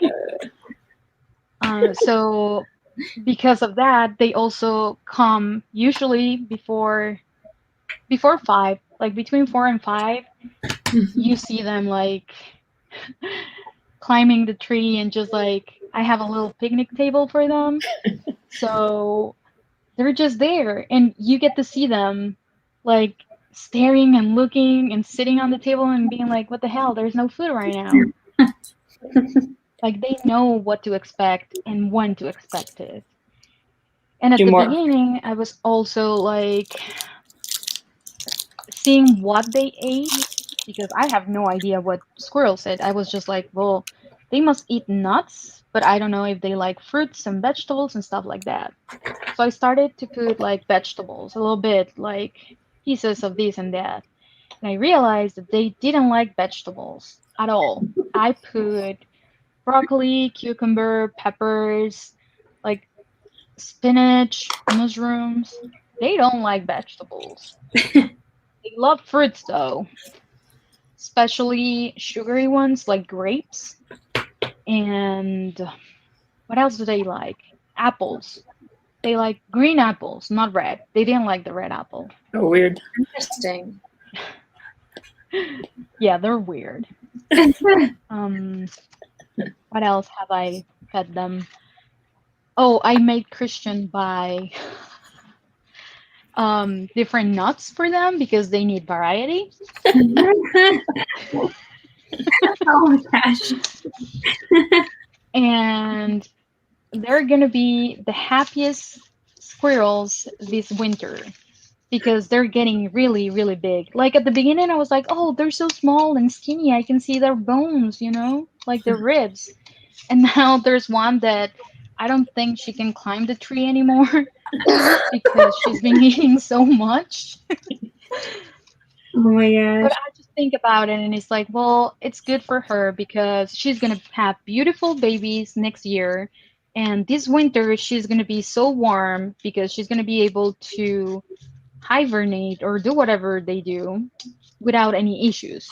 So next year, when she has babies, she's going to be healthy and the babies are going to be amazing. So do they keep multiplying, or is there only 2 right now? There's different ones.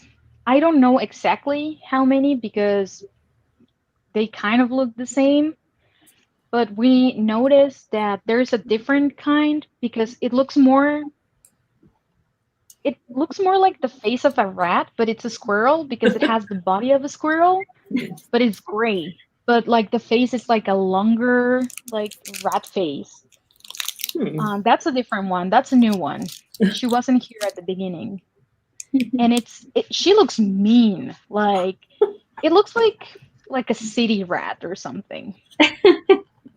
But again, it's not a rat. It's some sort of squirrel, because there's different kinds of squirrels, and oh, they also have, well, we also have chipmunks, and when you translate chipmunk and squirrel in Spanish, it's the same.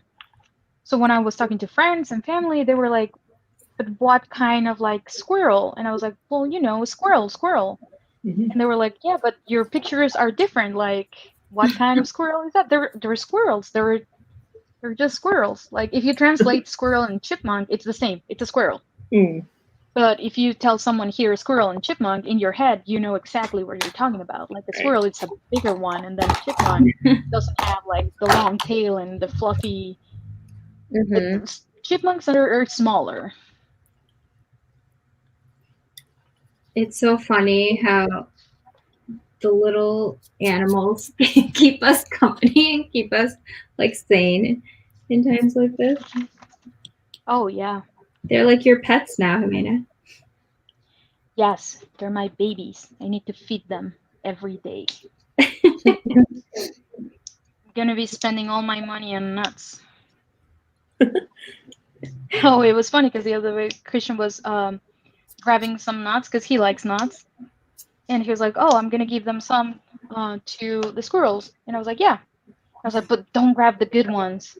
The good ones are for us because they're like roasted and salted, and and the ones that we usually give them are like raw." Yeah. And honestly, I had a container of nuts that were kind of like stale,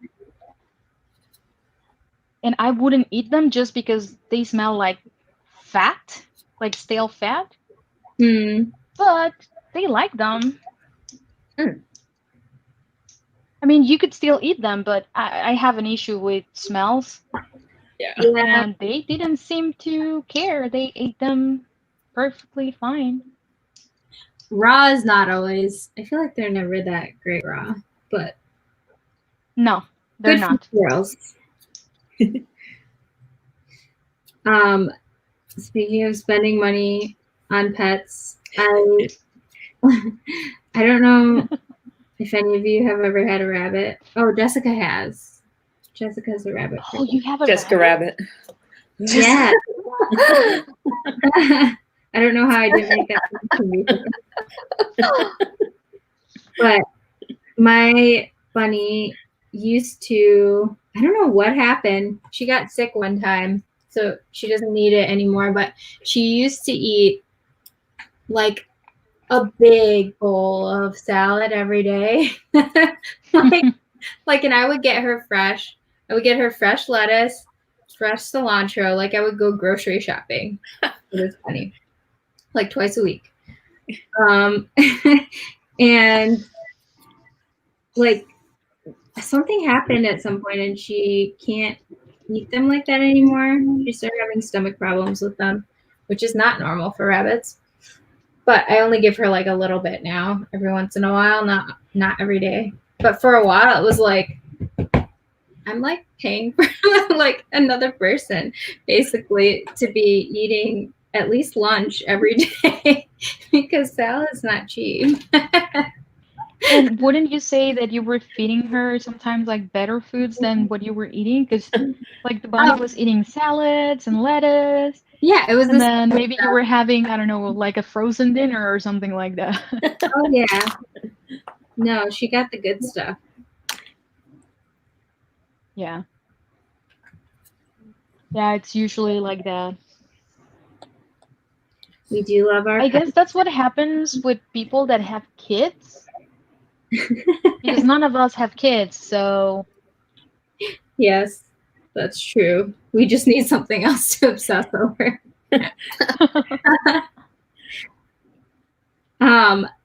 Jessica, I really do want to hear about your show rabbits at some point.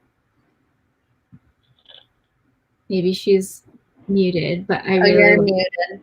Yeah. My bad. Sorry, I was using the heat gun again. But yeah. So I just actually buried my last show rabbit about a week ago.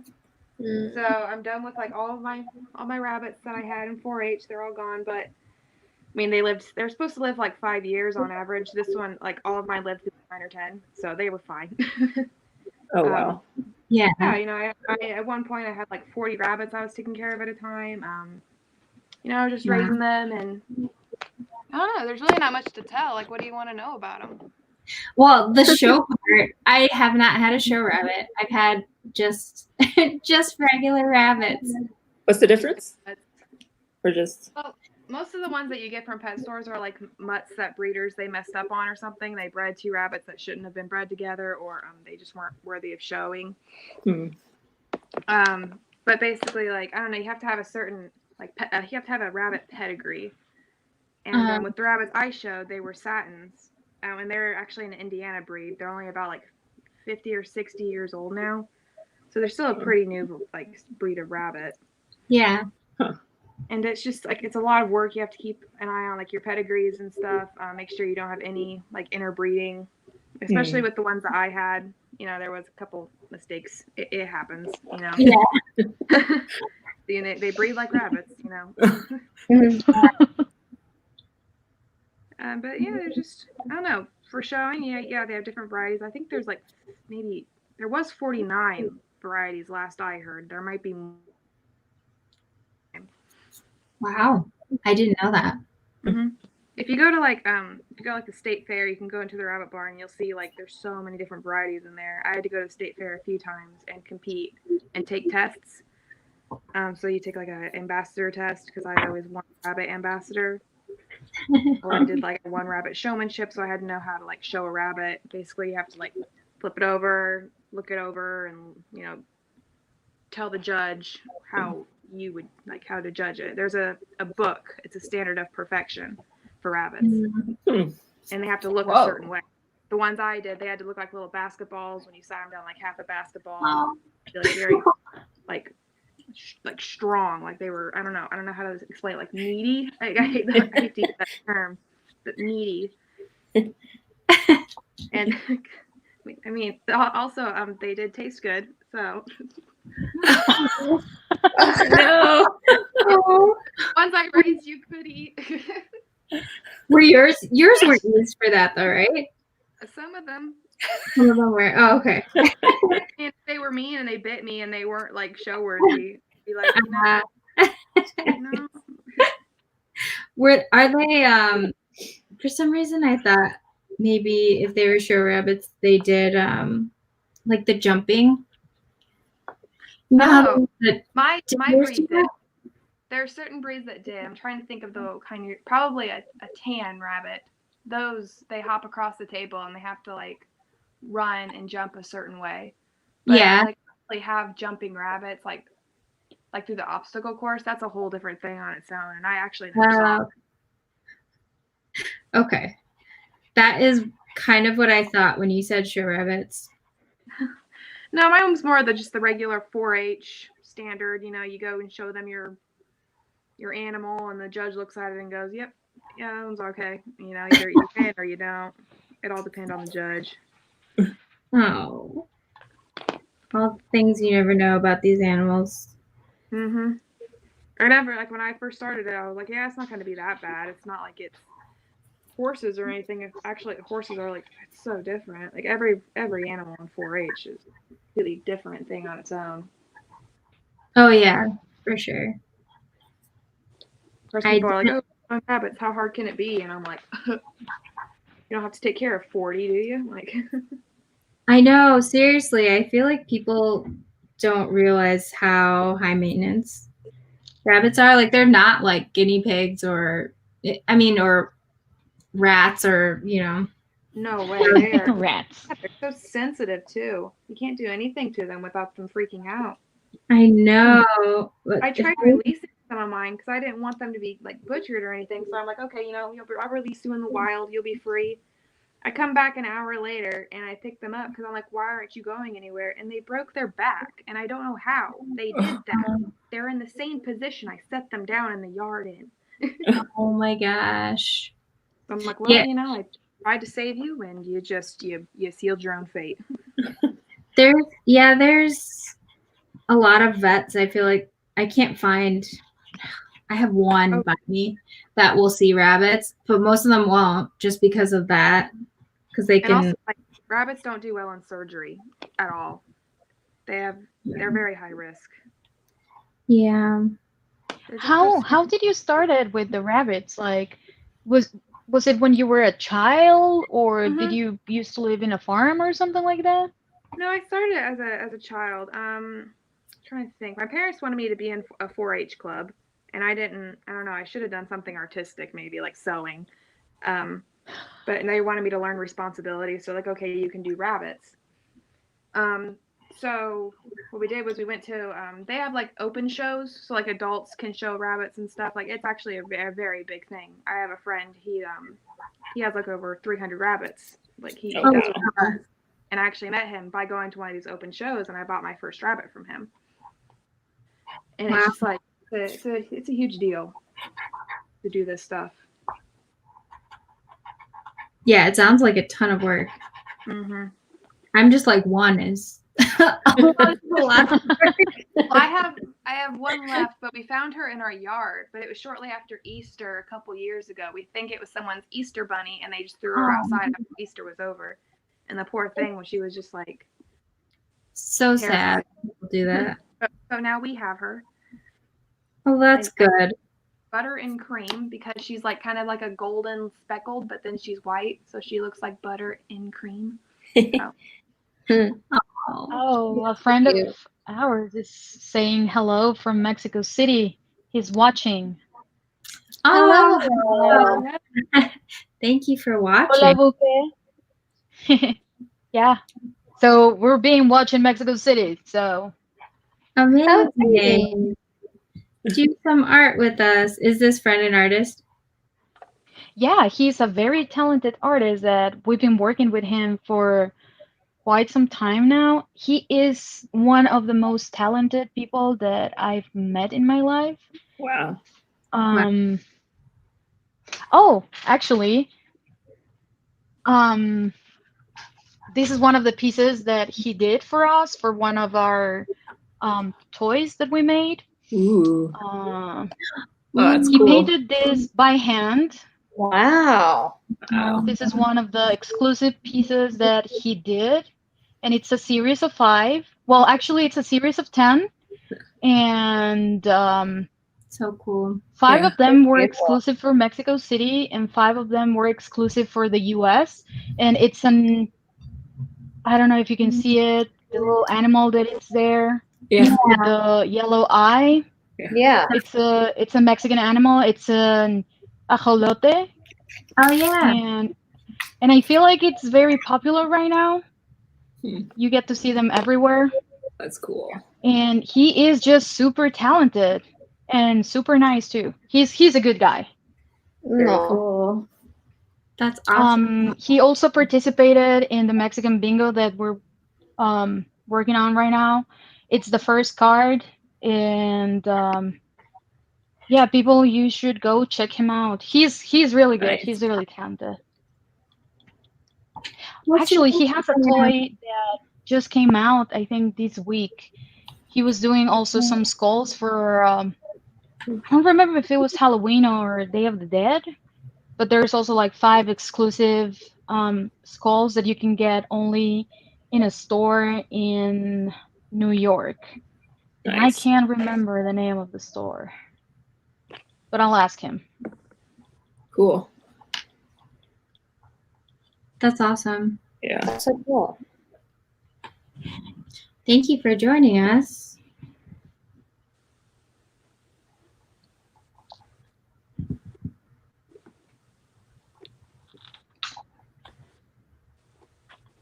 Oh, but we were talking about rabbits. Oh yeah. I was trying to remember. Thank you. Well, what else, guys? Like, do you guys have any other like kind of questions about it, or Anything really? Because I can't think of anything else. So how much is a rabbit? Like, I know that there's different kinds, but the kind that you had? Good ones cost you about $45 to $50. Mm. If you wanted like a good one to show with. I'm trying to think, like small. That's pretty much the average price for any show rabbit, really. Most expensive ones. And a bad one? What? A bad one? Like one that it's like maybe Free. doesn't have a leg, or maybe I don't know, like a weird one that no one would want. Aw. That's the one that I would want to keep. Like, how much would that be? I'll give that away for free. But most people will probably be like $5. But yeah, if someone was like, "Yeah, I'll take that rabbit. He's really cute," I'd be like, "Okay, you can have him," because I can't show him, and I don't want him to get killed. Like, Yeah. But trying to think, the most expensive ones are like Flemish Giants and just like the larger breeds. Flemish Giants are like the world's largest rabbit. They're like about like maybe this. I don't know if I can do it right. Like they're the size of a little dog. Have you guys seen them? I've seen pictures. They're Just showed. huge. I've always wondered what it's like. Have you met one, Jessica? I've never met. Yes, I have. They're like, they are like dogs. They're so cute. I always wanted one, but they are a lot more work. Yeah, I can imagine. You wanted one? I think they're adorable. I am allergic to rabbits, so I would want to hug it all the time, like I do. Like I pet mine all the time. She's very cuddly, but she doesn't like to be held. So it works out for me because of my allergies. So if I had a big one, I feel like I would struggle a lot with the allergy side of things, but I also really love them and they're adorable. And I never see anyone with a rabbit. What'd you say? A rabbit barn would be like your nightmare because there's so much hair everywhere. Like even in my rabbit barn, I still got like so much stuff in there. It's gross. Rabbits are just nasty. I love them. I don't know if I could do a lot of them. Mm-hmm. Just because of the allergies. Oh yeah, for sure. But I feel like mine's I don't know if she's just spoiled and so she stays pretty, like, I love that they litter train really well.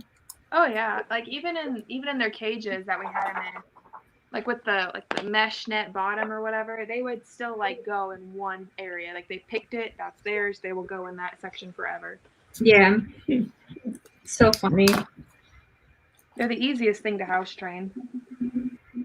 Yeah, and I feel like they're very habitual too. Like they have their own, they have a strong personality. At least after I learned with mine, she didn't until she was like 6 months old. And then she started developing her personality. But it was so funny because I was just like, where did this come from? Like I couldn't tell who you were until now. Like an attitude or yeah. Like Yeah, she just like started doing things habitually. Like she comes, she'll like sleep on our rug. And in the morning, she'll come to the corner and wait for me to bring her a banana. Like adorable. Like she just loves, but ever since first time I think she had a UTI, it's always problems with little animals. She had that medicine that she had to take and they told me mix it with a little banana. Ever since then, she loves bananas and she asks for it every morning. It's like as soon as I go to the kitchen and I come back, she's waiting in that spot because she knows. I give mine. She gets like Quaker oats, like old fashioned oats, and like every time I go out to feed her, she's just like, okay, where are they? Where are they? Get them to me. She's like, away from me. Yeah, they get obsessed. Mm-hmm.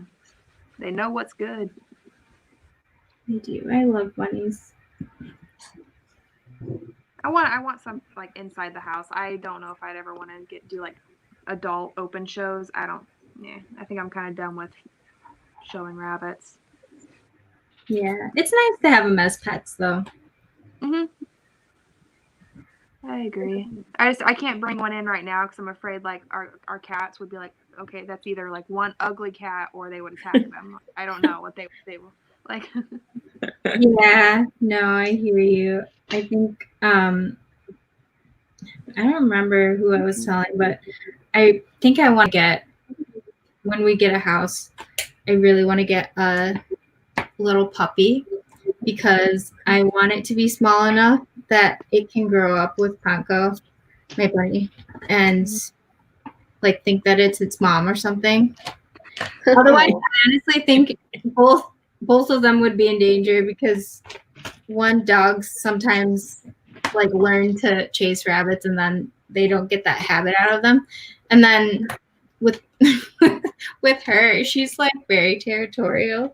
So I could see her, like if it was a little too small of a dog and it had an attitude with her, I don't think it would go very well for the dog. Like I think she would be able to stand up for herself. You'd be secretly proud. We get that dynamic with our cats and our little dogs. Like the cats definitely rule the house and they smack the dogs around. But like that'd be hilarious seeing that coming from a rabbit. She's just very like she's inquisitive. She's still inquisitive, sometimes, but she likes to check things out. I don't know. I just think she'd do well with the puppy. She might take it as her own. So that's my plan one day.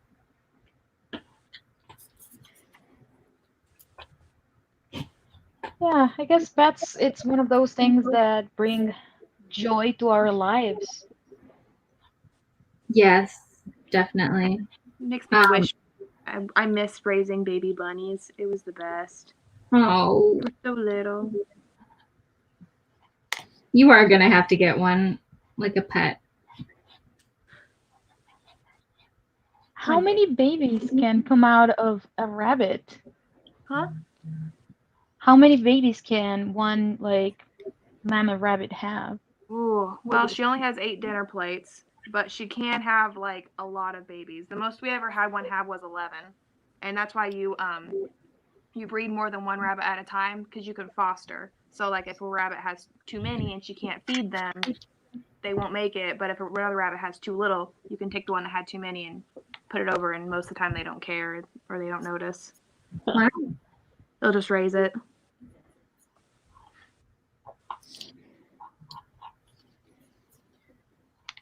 How many of you guys are doing pets or some kind of creatures for our upcoming show? Me. Me. Oh, I want to show you. Just give me a second because I don't have it here. But I want to show you something. I am also going to be doing some kind of all darker than a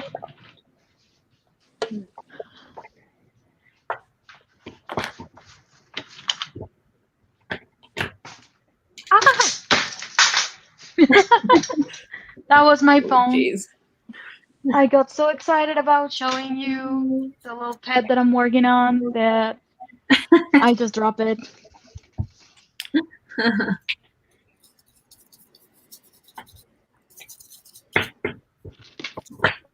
Just give me a second while I put up my camera and everything again.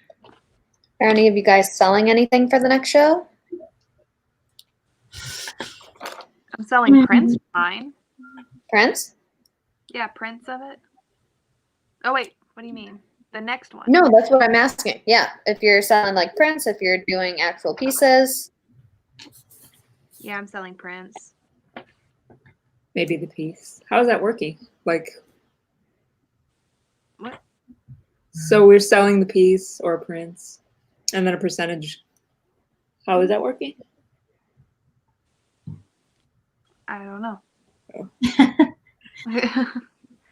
Like, I donate my my donations going to our local animal shelter because I'm doing mine with cats.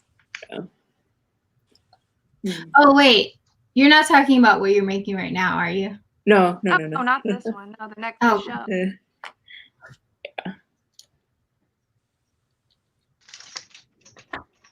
I'm not sure yet if I'm going to sell it or not.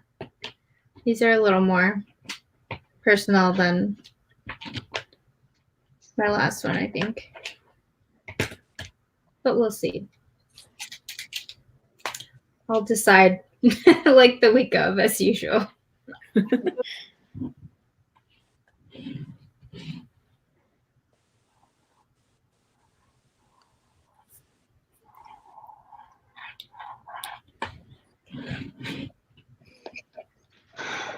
I'm ready to show you Let's see. this guy. Ooh. Ooh. He has a little barrow. No. Cute. So Yeah. cute. I love the And robe his so much. little hoodie too. Oh man, So that's awesome. He's yeah. so cute. I'm gonna put it down here, The maybe. expression on his Yeah. face. Yeah. It's awesome, Amanda. Yeah. I know I saw your He's- picture already, but He still doesn't have a name, but just thinking about how much I love animals and going back to the fact that I've been like stalking critters outside my window, I was like, well, maybe instead of stalking real life stuff and like scaring my neighbors, maybe I should build a friend for myself. And because it's also getting like chilly, I need like a cuddle buddy. So always a good this is idea. him. Very I cool. love him. Hmm. I do Yeah. too. So I take it you're not selling yours. Not this one, but if anyone wants one, I would make one specially for whomever wants it. Oh, Mm. that is awesome because I feel like they would definitely need to have a matching rope with that. Oh, for sure. Oh, Christian says, I hope Lisa sells her stuff. Because And ever they- since we had our last one, he's being wanted to get one of your pieces. Let me know. And Remember that. he really likes what you do. Oh, thank you. Appreciate it. It's funny you make it and then kind of just don't think about it afterwards, like posting it or selling it or anything. Should though. That is But see, there's someone willing to pay you money for what you do. I know. you should do it, Lisa. Yeah. I feel like that's one thing. I don't know about you guys, but the more that I've like done art, the more I slowly have gotten to be like, yeah, I'll sell it. Like, that's fine. Unless it's something totally like precious to me, but I'm more open to like selling things now than I ever did before. Nice. Have you guys been that way? I've always been willing to sell everything. If I could sell, I don't know, my hair, I would sell it. I have a bad habit of just giving stuff away. I think it's the guilt or something. No, I understand, Lisa. I feel like I do that a lot too. Like now I want to sell my work because I think it's good to start getting it out there because otherwise it's contained. It's just in a bubble and nobody ever sees it. And I feel like selling it allows it to have some wings and go somewhere different and other people see it than they would have if you had it. Yeah. So Yeah. Yeah, I don't know. I understand, but I also think it's good to sell your work. Mhm. It's always I mean, the worst thing that can happen is that no one's gonna buy it. But is it really that bad if you put yourself out there and just, you know, you might gain some new fans or exposure for what you do? I mean, I know that it would be maybe like a hit to your ego because as a person that it's creating, you want people to like what you do, right? But what happens if no one wants to buy it? And it's like, well, maybe people don't have money right now. It doesn't have to be that they don't like it. Maybe they just don't have the money right now. Yeah, I agree. I think it's easy to think that there's a reason or like a meaning for something, and a lot of times it's just how it is. Something happened. We don't always know, but it doesn't hurt to try.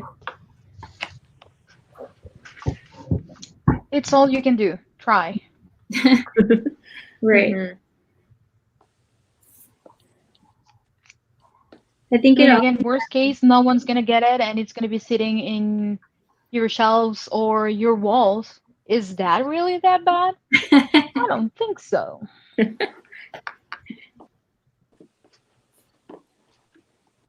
I think that's the thing for me. If I don't sell it, I end up giving it away a lot of times, which is probably not the best. I'm trying to be better with that too.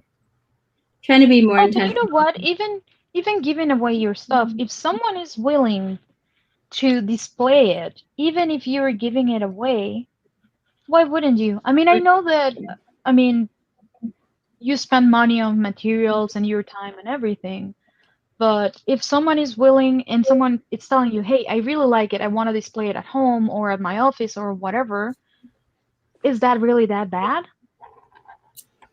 No, that is true. I don't know. I mean, there's different points of view. I know for a fact that if I were to be creating, if I were to be an artist full time, maybe I wouldn't have money and I would be living under a bridge. Maybe. I don't know. Yeah, for sure. Or maybe I would be buying you all dinner to celebrate. Well, it's I don't all, know. It's a struggle. yeah, it depends like who sees your work and what their mindset is and how well they connect with you. And like you could show your work to one group of people and it fails, and show the same thing to another group of people and they love it and everybody wants to buy it. I think it just depends. Mhm. Most of the time it's not about like changing your art or your style. It's just about doing what you love and not stopping. It's about the right target, right? Yeah, that too. Because again, some people might say, I really love what you do, but I don't have the money for it. Yeah, for sure.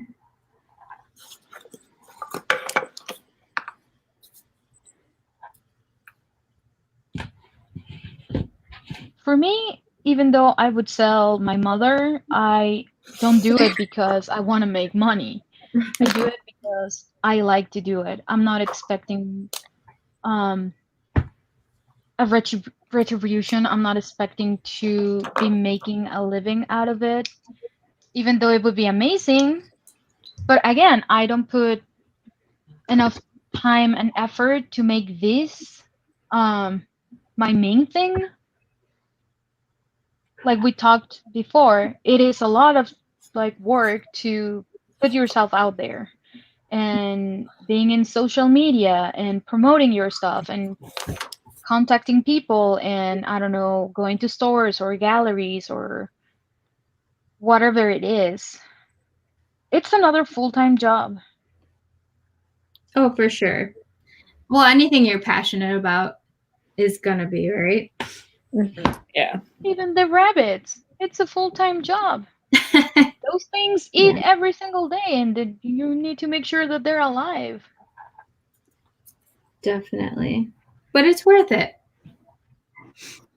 As long as you care about it and as long as you love doing it, then it's worth it. Yes. Yeah.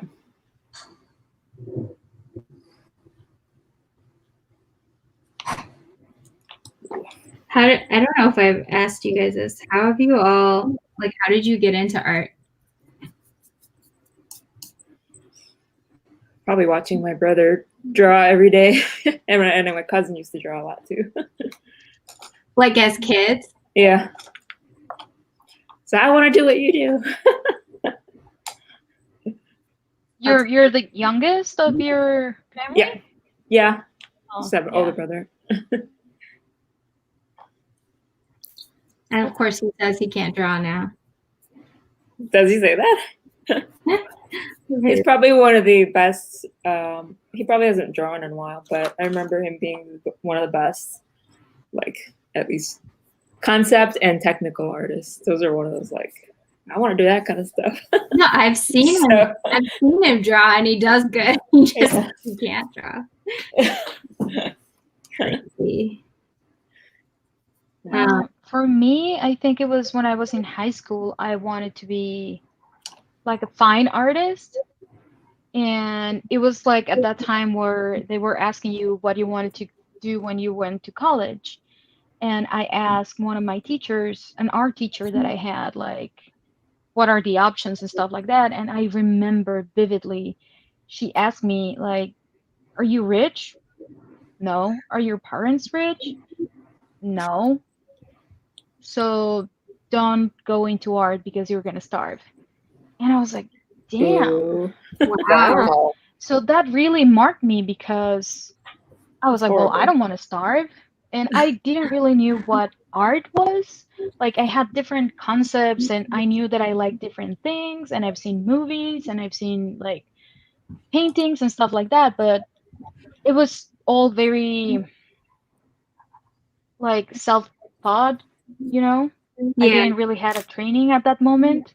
So what she said, like, well, if you really like art but you still want to make money out of it, why don't you go into design? And I was like, what the hell is that? I don't even know that thing existed.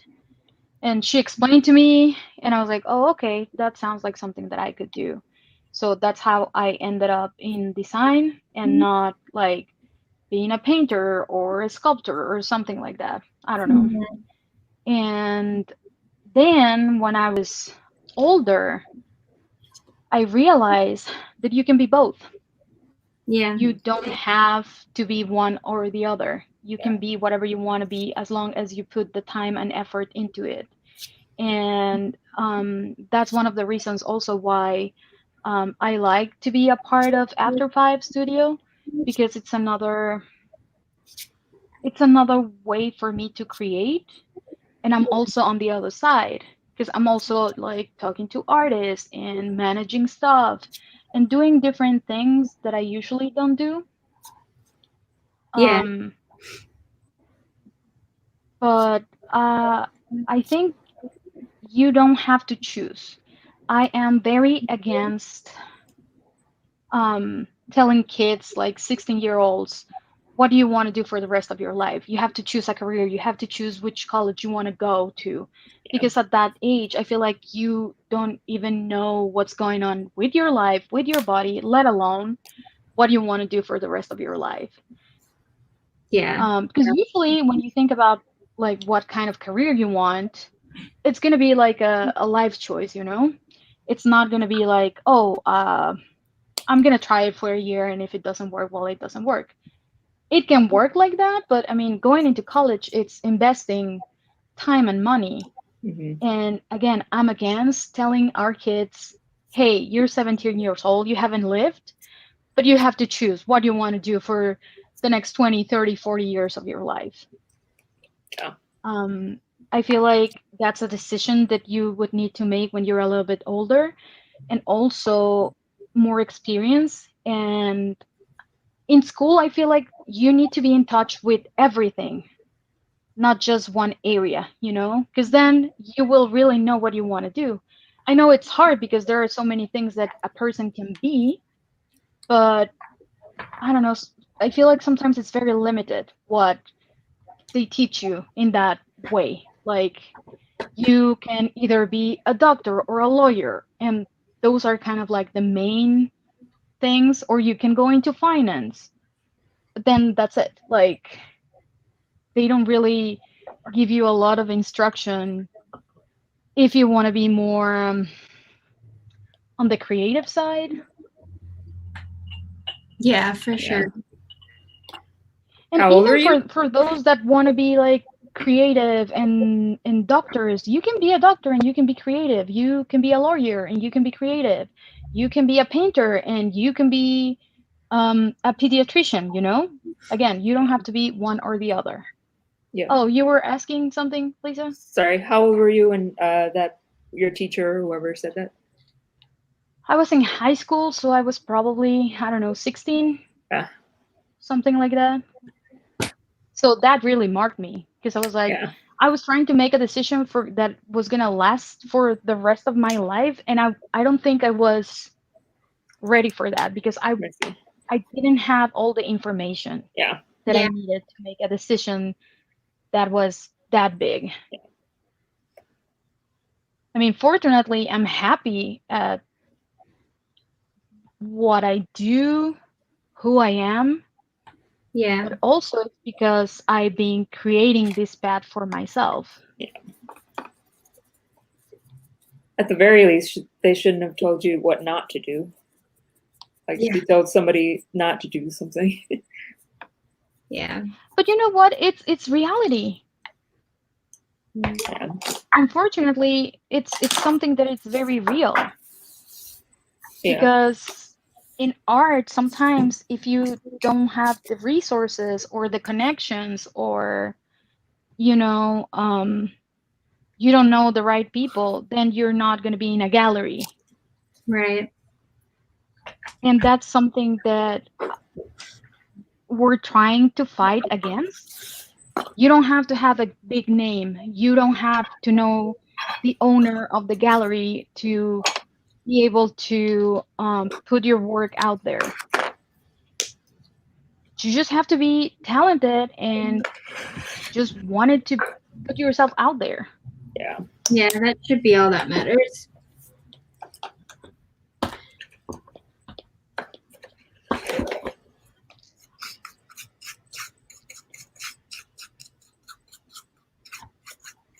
Was there a painter or anyone that inspired you to want to do fine art in the first place? Oh, yes. I remember the first time that I saw Sheila paintings, and I was like, what the hell was that? What that guy smoking? Those paintings are so crazy. Like, the style, like the line was so raggedy, and the characters were so crazy and deformed and weird. And a lot of people said that they were ugly, but I always thought they were so beautiful.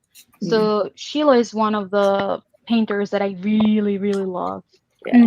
And there was this other, it's called Tamara de Lempica, I think it is. And she was one of the female painters from, I think, 1910, 1920 or something like that. And I remember that I saw her stuff and I was like, whoa, I don't know who did this, but this is amazing. And then I found out that it was a woman, and I was like, oh, I mean, I guess because she was a woman, she was able to depict the female form in that way, and that's what I like about her. But there's a lot of artists that really mark me in different ways. I I don't like, let's say, I don't know, Picasso, right? Like everyone like raves about him. And for me, it's like I understand his process, I understand the styles, but I don't like it. Yeah, it's not your style, not your type. No. Yeah. There's another one. I don't remember his name, but Christian really, really loves the style of this guy. I don't remember. I think it's the guy. I don't remember, but it's very geometrical, and I don't know how to describe it, but it's a big name. Painter though?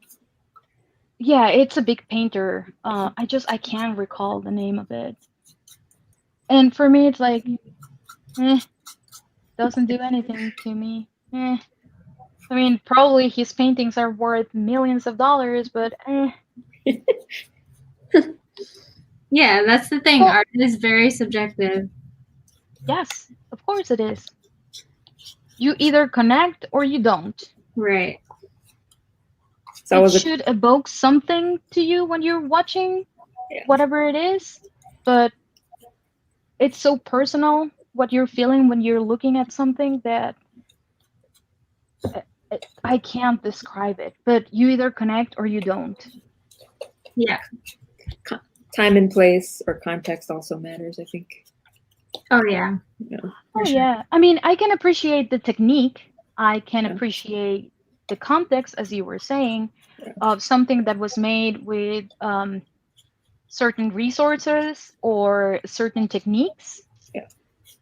Like if they were the first one to do it or something. Yeah, for sure. But that doesn't mean that I'm gonna like it. There's a lot of things that technically are precious, but on a personal level, I don't connect. Yeah. Which is part of the conversation, probably, of the piece anyway, too. You know, like, why don't you connect if art is supposed to stimulate conversation? I mean, it can stimulate conversation, but I don't know. Art should evoke something in you, right? It doesn't have to be a positive thing. It can be a lot of things. Art can also be gross and disgusting. That doesn't mean that it's bad. It's evoking something in you. It's just not a feeling that it's usually positive, you know. But I remember that there is this other painter, I think from the 1800s or so, and it's the painting of a carcass of a cow, I think it is. You know what I'm talking about? It's super famous. Yeah. And at the time, everyone said, when he painted it, everyone said that it was an art because it was the carcass of a dead animal. Right. And for him, it was what he wanted to paint at the moment. It was what he was feeling. And now it's, again, one of those big pieces that are worth millions of dollars. But at the moment, like, probably his peers were making fun of him and laughing at him and saying, you're going crazy because you're painting a dead cow. Yeah. For sure. It all depends on, like, sometimes people don't want the emotion that it evokes, you know, and I think if they're not conditioned to kind of look at it with like kind of just to see what's there and not being affected by it necessarily, it can be hard to approve of it, I guess, as art. I feel like now it's not as much of an issue, but for sure. I mean, there's lots of people that don't really understand art in general, or like wouldn't understand like what I do or what you guys do, and it's just a personal thing. Yeah. And then the art market is a completely separate thing, right? Like what people pay millions of dollars for. I know. Completely different But thing. see, that's crazy because it's also like all those paintings that are worth millions and thousands of dollars are usually from that artist, right? And usually either an auction house or a gallery are the ones that are putting the price tag on a piece. And probably when that artist was buying his stuff when he was alive, it wasn't even worth a tenth of what it's worth right now. Yeah. But who's putting the price on those paintings? Is it because of the technicality of the piece? Is it because of the environment of the artist? Is it because what is it? Who's telling you how much a piece should cost? The value And of also, it. you're talking about fine art, right? Which I do believe that it's a little bit different. But still, like there's someone else, not the artist, that it's putting the price on the piece. Yeah. It's very subjective and very weird. And maybe they were putting the price because I don't know how it works. Does anyone know how like a piece gets priced? I have a kind of like a knowledge, like a very basic knowledge of how galleries price their stuff, but when you're talking about like big pieces and very famous pieces, how does that work? Like, does anyone know? I don't know. I've always thought it was just more based on like the popularity of the artist, you know, if they're up and coming, how well are they doing, you know, how many people are starting to know about them. It's all, to me, that's usually what it is. But I don't know. I'm sure there's a handbook for it somewhere. Oh yeah, for sure. But who did that handbook? You know, that's the thing. Yeah. Where did it came? The rich people. What's to tell you that one piece is worth more than another one? And who's saying that? Like that banana piece on the wall or whatever. Oh my gosh.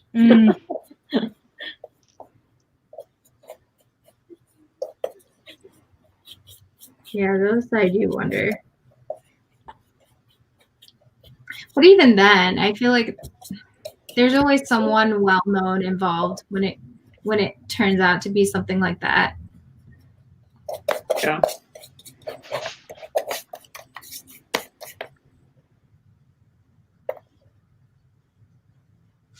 Yeah, now that I remember when I was in college and you were studying, well, I was studying all these like art classes and stuff, I don't remember ever anyone talking about like prices or stuff like that, you know? Yeah. We were talking about the pieces themselves, who made them, the context when they were created, if they belong to a specific movement, what was happening in the world. But I don't remember ever talking about, oh, this piece was like X amount of money at the time. I don't recall that. Probably we did talk about it, but I just don't remember. I don't remember that either. Me neither. I don't know. It's kind of weird. It's like, at least when I was in art school, I feel like artists tended to pride themselves in like not being about money. But it's like, you have to live. And if you want to do what you love, like those artists who are doing this full time, it's like they have to price their stuff and they have to think about it, and they have to, especially if you're in school for fine art, it's like you should know what you're doing when you get out. Yeah. It is weird they didn't teach money part of the history. And it's huge. Yeah, for sure. Jessica and Natalie, how did you guys start doing art? I've always How did I? You go first, Jess. I'm still thinking. Where do I begin? how I got into going into college for art. That's just because Ball State sent me a letter in the mail saying, "Hey, you want to go to Ball State?" And I was like, "Well, what do you like?" I was thinking, "Well, what do they have?" And one of the first things I saw was animation because it started with the letter A, and I was like, "Huh, yeah, that is a job, isn't it? Okay." And then that's how that took off. Because I've always been really into art, but I don't know. It never clicked that you can do that as a career. I don't know why it never hit me. Did you have another plan before that? Yeah, I was gonna go to Indiana State University for engineering. Oh, wow. Except Really? For what? Sorry, I missed it. for engineering, Oh, wow.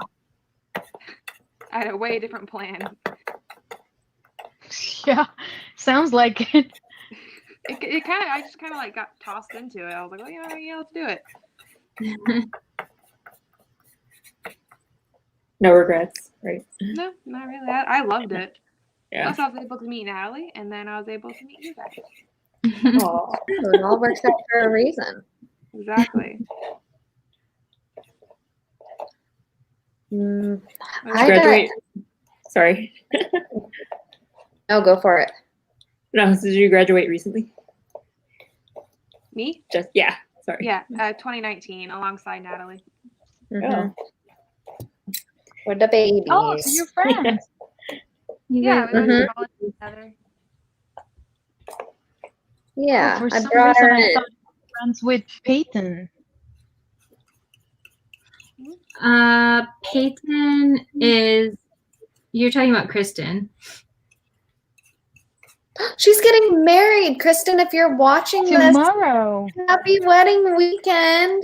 Yes, You happy better not be wedding. watching this. You Yes. better be prepping for her wedding. But if you watch this playback, On Halloween, that's awesome. Halloween Yeah. wedding. Nice. I know. Congrats. We're celebrating by drawing.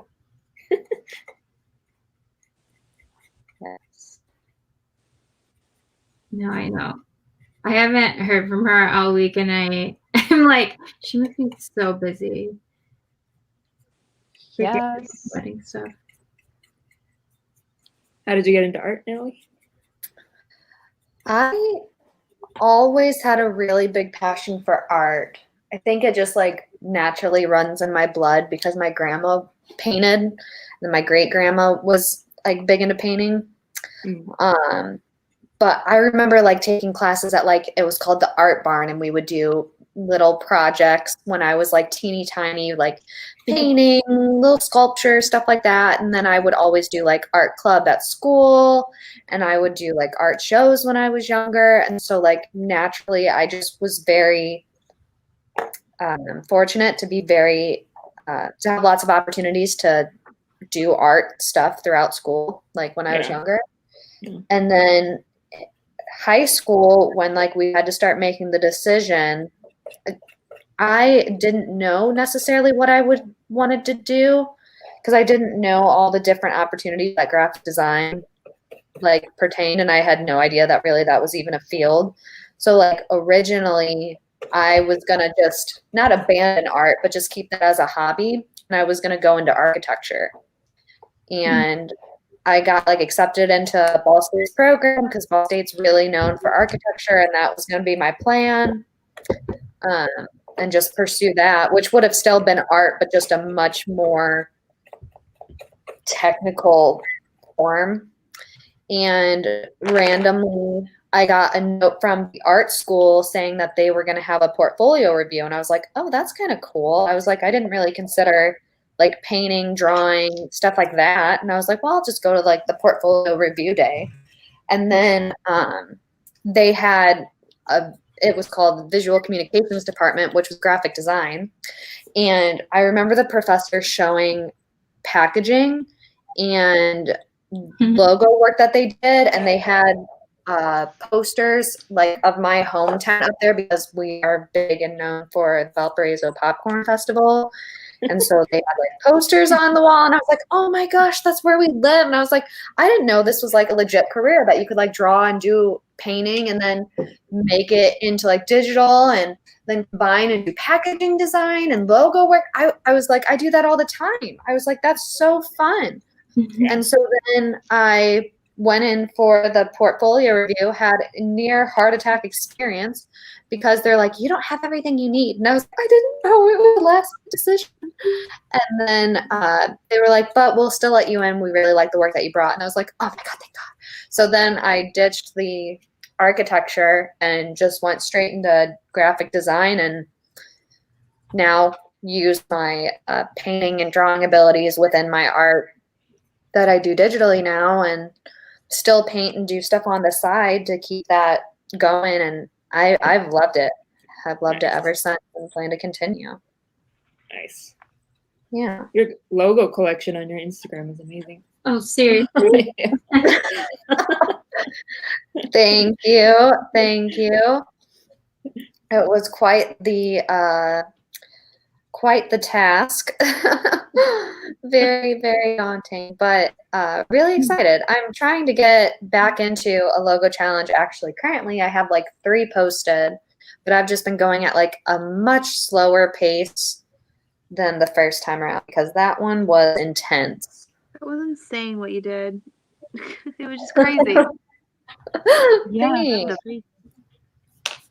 Thanks, guys. I am surprised, amazed, and also a little bit jealous about that because one of the things that I really don't like to work on are logos.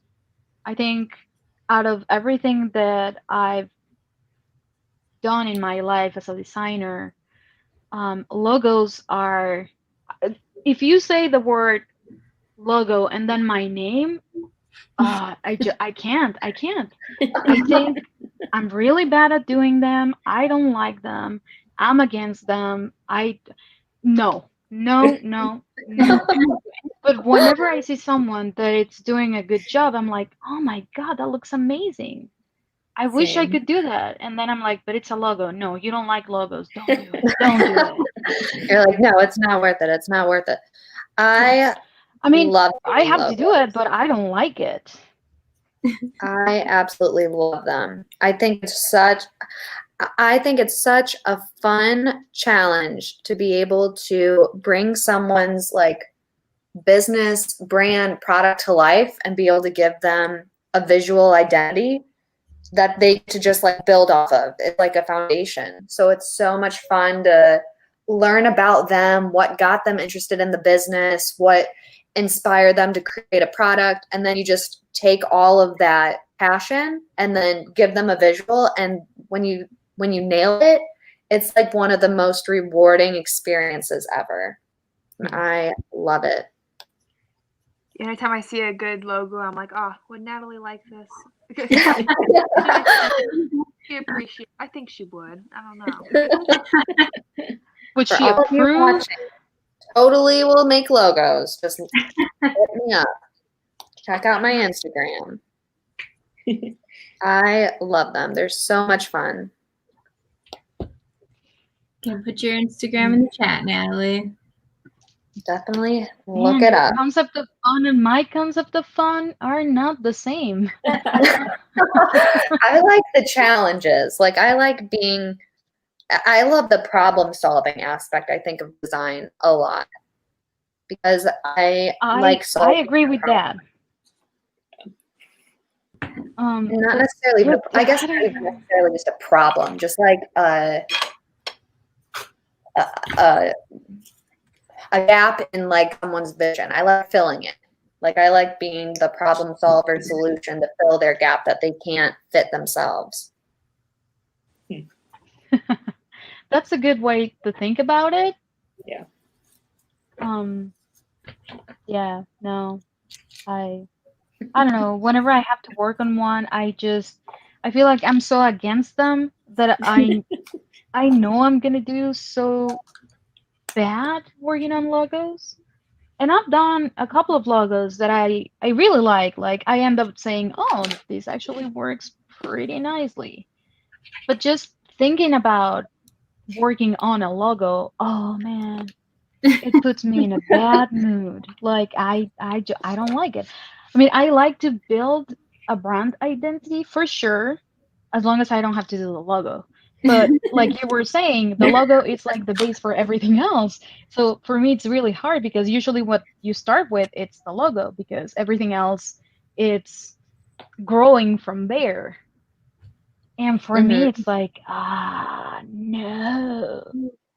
It's hard though because like it takes a while. Like people don't understand like how long it takes to create your visual identity because like you want something that's timeless, that's going to last, that you're not going to get bored of. You want something that's super flexible. So like there's so much that goes into making your identity that really gets overlooked. Yes, for sure. Because I'll get asked so many times like, hey, can you just whip me up a logo? And it's like, well, do you want it good? Like, do you want it's it? never Like, just a logo. it's not. If you No, I'm want like, just it's not. a logo, go to Google Logos and they will give you one for free. And it's gonna have the same look and feel than 1,000 other logos out there. Yeah, it's a lot of time and effort. Like everything else in life, if you want it to work, you're gonna have to put time and effort into it. Yeah. Mhm. Exactly. For sure. And I think because it's a small thing and they seem like they're so simple, people don't get it. They're just like, what's so hard about that? Just make it. Yeah, exactly. Yeah, people it's are just like, a logo. it's just a logo. It shouldn't take you that long. Like, no, like, It doesn't work that way. it doesn't work that way. I wish it did. I wish I had a magic wand that just like zapped it and made it happen, but I mean, a logo, it's the face of your company. Yeah. As simple as that. Like, do you understand the weight of what you're asking me right now? Yeah. and then you have to like take into consideration too. So like, okay, I'm making you a logo. It's literally going to be the face of everything you have. And that's my face that I made for you. So like, it's not just something that like a poster where you'll put it up and then in a year, because the dates are outdated, it's going to be taken down. Like yours is a lifetime commitment. So it's got to look good. I don't want to make you something that doesn't look good. I just realized Peyton said she was jumping on a while ago and I missed it because my phone died. Oh. Hi, Peyton. Oh. She's at Kristen's wedding. She's in the wedding. Oh. Tell her we said hi. We want pictures of that wedding. We do. Okay, I'm letting her know. Everyone says hi and we want pics. We want pics. I need advice. I'll have to ask Kristen when she's back. So what did you like? What did you not? I'm assuming the day was perfect, but if you could change anything, what would it be? For the wedding? Yeah, because I was supposed to get married this year, but it didn't happen. So we are getting married next year. Oh, I thought you got married. So my wedding was supposed to be in June, but COVID happened, and we made it was like a really hard decision. But ultimately, what we decided to do was we decided to hold off and just wait because Brett and I love our family and friends so much, and Brett and I have been dating for almost 10 years. So yeah, like literally forever. So we were like, we genuinely would love everyone to be present that day with us and really be able to celebrate because we've been waiting for it for so long. So we're like, waiting a little bit longer will not be the end of the world. We'll be able to actually have like a honeymoon. We'll actually be able to do like a bachelor party, bachelorette party, all just the celebrations of like getting ready for that day. And we knew that if we, which would have been fine, like no judgment for anybody who's gotten married during COVID, like everyone makes different decisions. But for us, we decided we really wanted to wait. So we are now getting married May of 2021. And so it is coming up. It will be here before I know it. And I know I need to get back to planning, but I have put that off. Working on other things. Man, weddings are a lot of work. They are. Were you pretty much almost like everything was semi already planned for the June wedding or July? June wedding? June, yeah. Everything was pretty much done. Like I was down to like the last, we had to make the decision in like May. And I had like a month or two left of planning. So like I made all my invitations, so I'll have to remake all of those because now the dates are wrong. So that kind of sucks. But everything else, it was just like fine details that we were really having to do. So we were like making the song list. We were going to be doing our taste testing for what we were going to eat that day. And so like just stuff like that we'll need to do again, but really not the end of the world. Story to tell the kids. Oh yeah, we'll be like, so your mom and dad decided that COVID just sucked and we waited for everything, but it was worth it. Yeah, I feel like you'll be happy when you do it, so that's all that matters. Yeah, that's what we decided because we were like, we don't want to do it and have regrets. Like we wouldn't regret getting married, but like we want everybody there. It's really important to us. Yeah. And at the time in June, that wasn't going to happen.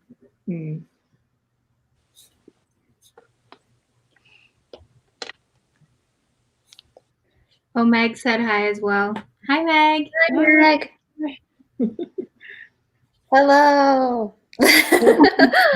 Like, where is my camera? I got to put it down. One of you guys should enter our giveaway. Yes. Has anyone entered yet? Oh, yeah. How many people are watching? shoot. All the good We stuff. have people watching, but nobody's done this. Is this actually ending at 9 or it's like 4 minutes? Crap, are you serious? I'm not done. Me neither. I'll keep going. Where I can't go any further because I'm waiting for all my gesso to dry. Oh. It's like my resin time. So it's how it is. That's why I chose not to do resin today because I knew that half of the time I would be sitting around just watching it. Well, for you guys, the time I was up this morning, it was 4:30 a.m. So I've been up a long time. Wow. Oh my gosh. Perks of working in a bakery that does donuts in the morning. You have to be there really early. Oh, I would get like, that would be so dangerous for me. Like I could not work at a donut shop. I have a donut every day, but like that's basically all I eat until I get off of work. So then like that's fine. That was my whole meals throughout the day. Yeah, I Oh my totally God, would. you're so young. I couldn't live out of one donut for the whole day. Like, there's no way. I would kill someone. Yeah, you get used to it. Maybe with 2 donuts. Just one? No. Maybe 2. I would totally eat donuts all the time. Like sweets are my weakness. Like right now I have bowls of Halloween candy and I've already like eaten like a handful while we're in this meeting, but it's taking every ounce of me not to eat more. Oh yeah. No, I'm not keeping candy here right now. I can't do it. I'm like really bad with chocolate. I love chocolate so much. I do have to say that it's not going to. that is one of the things that I miss about working in an office, because usually for Halloween, there's a lot of candy. Yes, I know. And then leftover candy after Halloween. And now it's like, we don't have any candy. Well, no, because we never buy candy. That's so sad.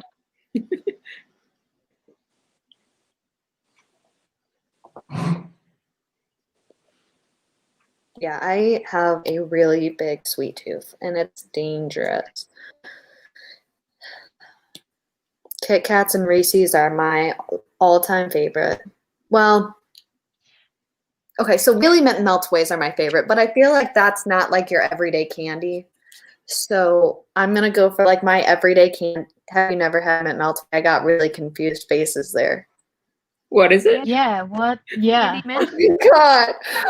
We all look confused. Literally broke my heart and shattered it in a million pieces. We don't.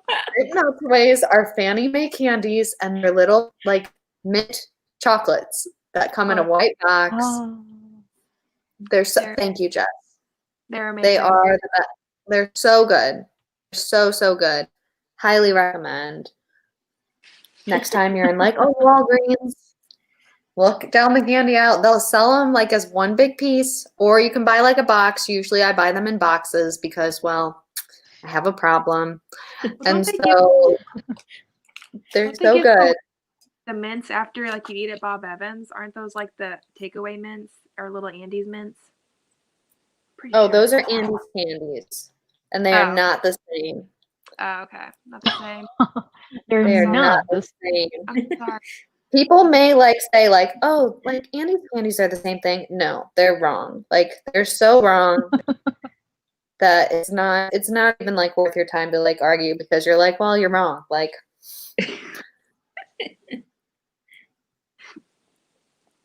I'm so sorry. I didn't mean to insult you. Everything. it's okay, you didn't know. So that's the difference there. Now if you were like with an Andy's candy and you're like, oh, this is the same as a Mint Meltway, then I would be like, Jess, I think we need to reevaluate our friendship. But because they're different, we're safe.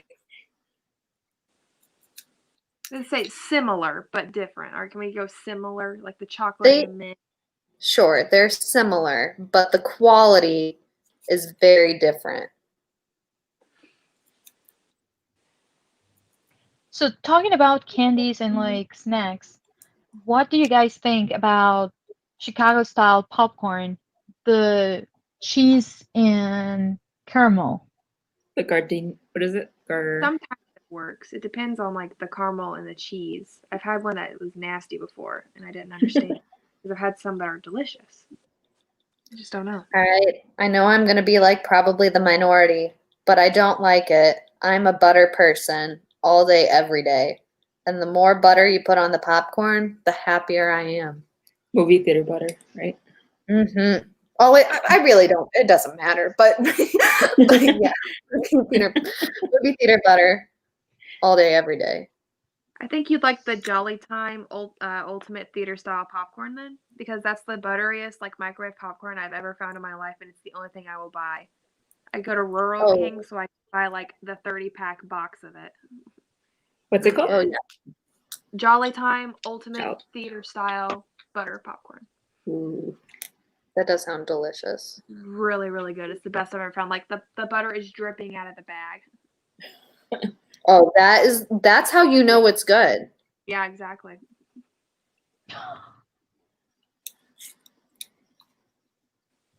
Renee, it looks so good. Yep. At the end. Can you hear me? Yeah. Yeah. Okay, sorry. My internet just cut out, so it was gone for the last couple minutes. My phone was on, and I was trying to get it back. What were you saying, Natalie? I heard you say my name. Oh, I said it looks so good. Your piece. Are y'all done? Oh, no. I'm not, but it's getting there. I realized, I think a couple of the paints I was using in the beginning are meant for building because they're kind of like I mix them with gel. So the color is kind of shiny and it doesn't go on the way that I wanted it to. So I'm like adjusting things right now to make it pretty.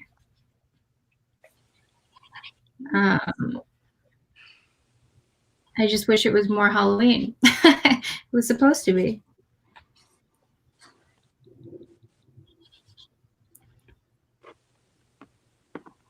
I love it. I think it looks so cute. Yeah. How is everyone's pieces coming? I see Jimena with your cute little, oh my gosh, the face.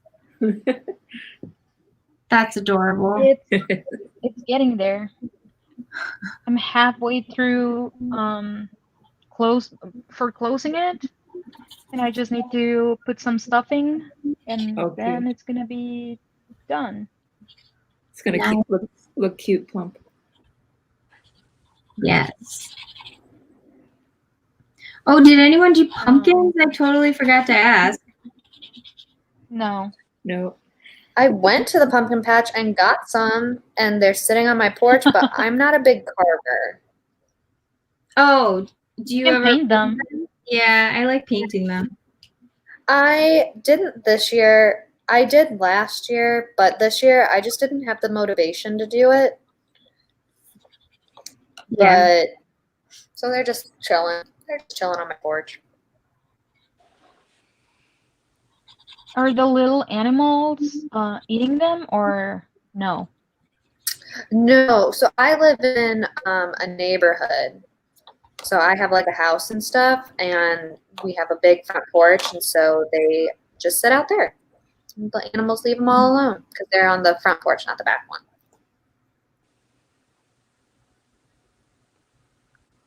So the animals are actually pretty good. We just really have dogs and squirrels, like nothing, and birds. Nothing else really over here.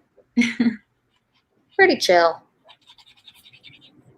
I always hear the birds during the day on your mic, Natalie.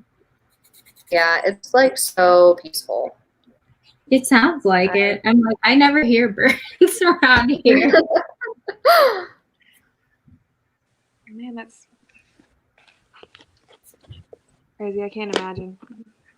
We have like a pond and stuff, and we live like in the middle of the woods. Oh wow. So I just Do you like it? We have turkeys, a pack of like 7 wild turkeys that walk through our yard every day, a bunch of deer.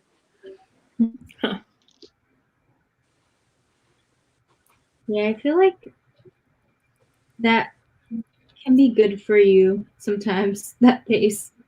Like being able to enjoy the nature around you. Although we still enjoy things like Jimena's squirrels.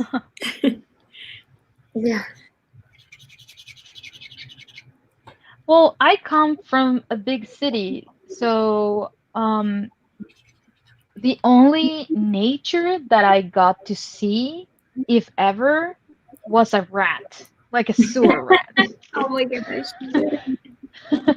So for me, all these thing about like being in contact with nature and squirrels and bunnies and deer and stuff like that, I never had that. Again, the most was like either a sewer rat or maybe stray dogs and cats, you know? But those are common. Like everyone has seen a stray dog. But like a wild animal, and I think that's also why I'm so fascinated by them, because for me they're so new and so strange. And I mean, I know that for some people squirrels even can be like a nuisance kind of thing. Like they don't even like them because they tend to eat like their crops, or if you have a summer garden or something like that, they don't like them.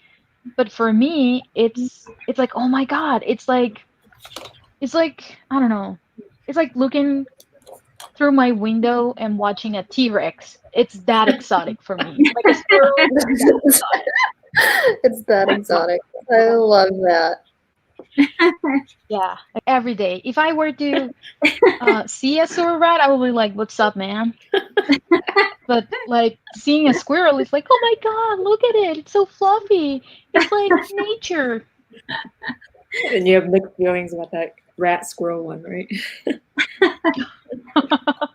Yeah, I don't know what that thing is, but it has the face of a rat, and it's gray, but it has a bushy tail.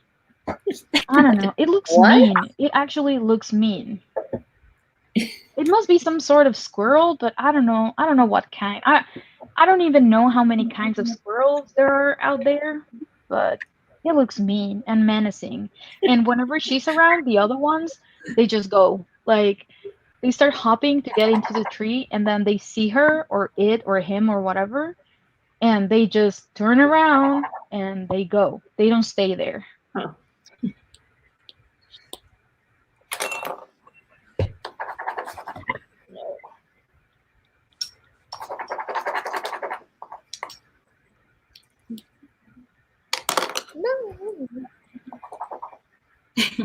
How is everyone's stuff coming along? I'm getting there. Enjoying your little creatures.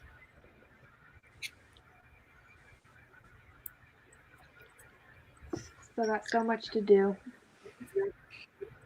Not enough time. You know. But these things that I do with the like cosplay armor and stuff, these are like week-long processes because you have to wait for stuff to dry and come back Oh, at it, keep detailing it. For sure. Sometimes I feel like that's just part of the love that goes into your work. Mm-hmm.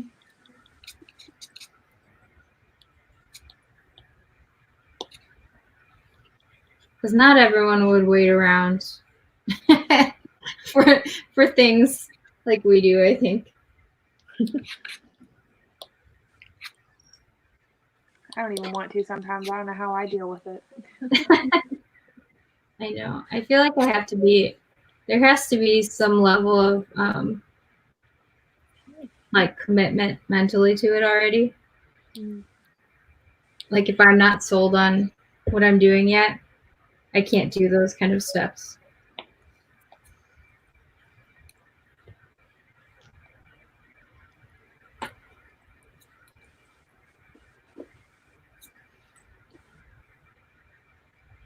Do you ever sell your cosplay stuff? I have not.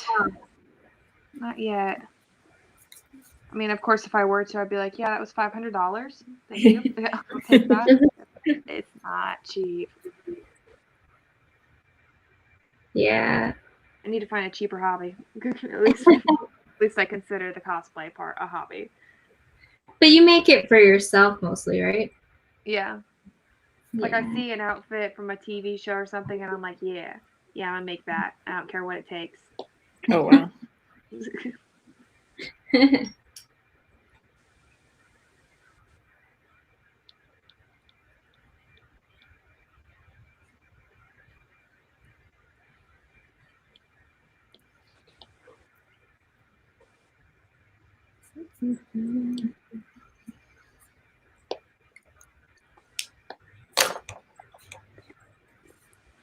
So, Lisa, it's been 3 hours almost.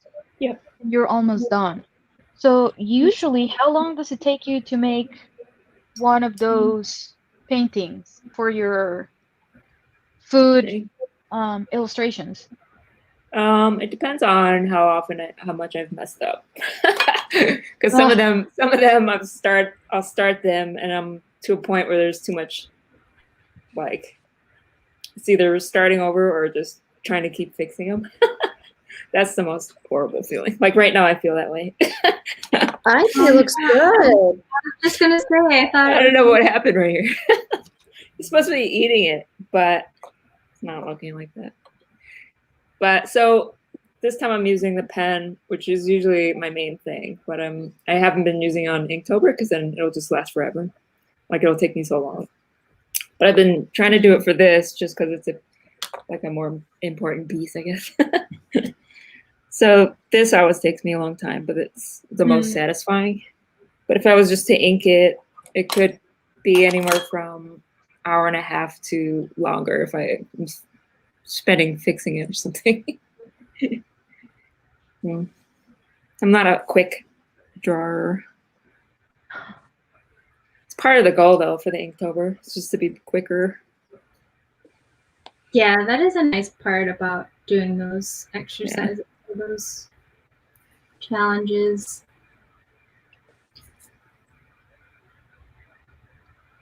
See, even for my cats, like I think the shortest that I've spent on one, it's an hour.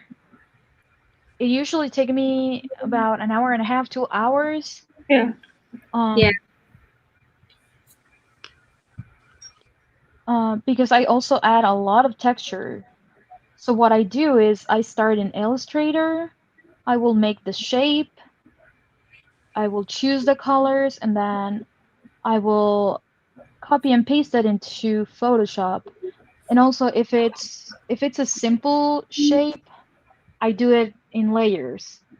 So let's say I will make the body in one layer, and then the eyes in a different layer, and then the ears in a different layer, and each one has different textures and different colors and stuff like that. So it takes some time. Yeah. I love all the detailed textures in your work. Yeah. Definitely. Do Yeah, you the textures really give it some Dimension. kind of personality? Yeah. Yeah. Humph. Yeah. Would you ever make shirts of those? No, everyone has asked me about it, and also my husband has always like told me you should sell your stuff in shirts and stuff like that. I'm like, I don't know. But as of next year, I think I'm gonna start doing it. Nice. Really? Awesome. Yay. That's awesome. what changed your mind? I think the current situation and the fact that I don't have a full-time job. I do have freelance stuff, but also that allows me to have the time to actually put the time and effort into my stuff, you know? Because Yeah. ever since I started working, no, even before that, when I was in school, I was going to school and I was working. So ever since I was, I don't know, like 18 or so, I've never stopped working. Ever, ever, ever. Huh. And right now, I'm still keeping active. I still have work, but I don't have like an office job that has to be like, oh, from 9 to 5, I have to be there. You know, it's a little bit more flexible right now. And Yeah. because it's more flexible, I have the time to invest in myself, in my stuff, in the plushies. Yeah, so why not? It's good. Exactly. Okay, I need to get the stuffing for this guy, and then I'm gonna be done. Hey, that's awesome. I'm getting close. Getting his face. I don't know how much longer I can stay on with you guys. I'm exhausted. You're Yeah. okay. You gotta go. You're fine. Sure.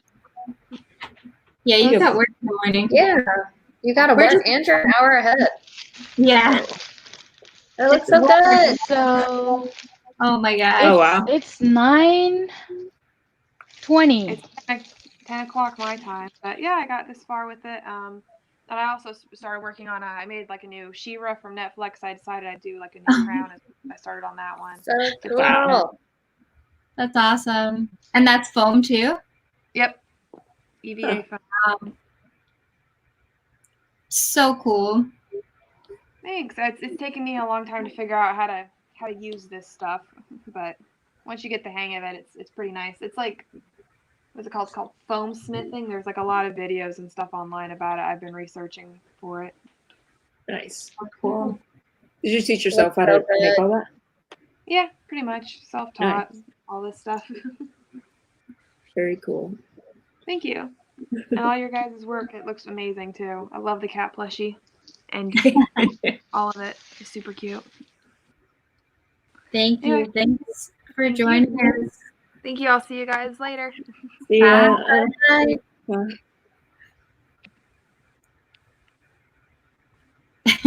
We're just over time. Are you guys okay? Yeah. Yeah. Nobody- I want to finish. So, like, I'm going Okay. to do this whether I'm on or not. You know what I mean? Me too, at this point. We're all so close. Yeah, like I'm really close.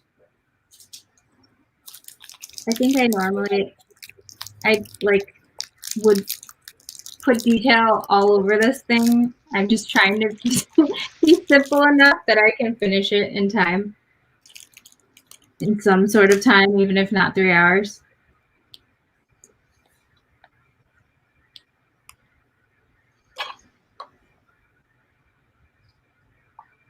I think I'm gonna finish the cat, and that's gonna be it. Awesome. Because I don't know about you guys, but I didn't have dinner. Oh, me too. I know. I'm almost done. I haven't figured out that yet, what I'm gonna do. I know it's late. I actually, I think I've had a food headache for a while. I didn't realize. Uh-oh. It's okay.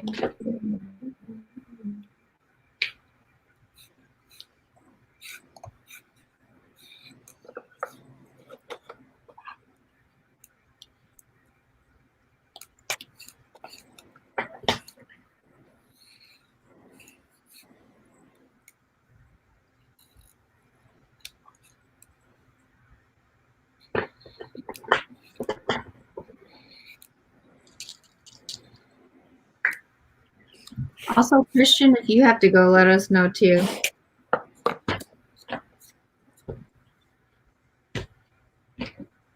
Since you've been helping us out here for the last over 3 hours already. Thanks for doing that. Yes, thank you.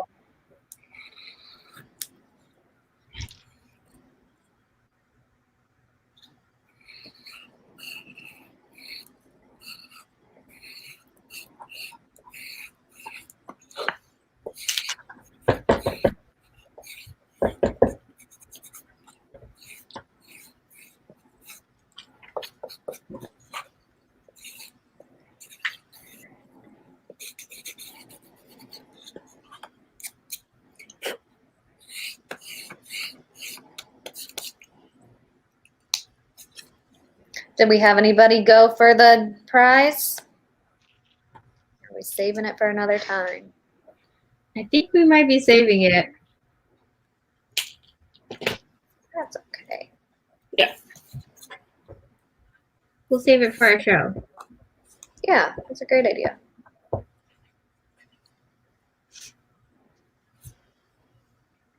I think a lot of events were happening tonight too. Yeah, that is true. It is the day before Halloween. But thank you guys for joining too. I still enjoyed it anyway, and I'm always happy to do art with you. Same. It was fun. I love him. Oh my God, his eyes. They're so cute.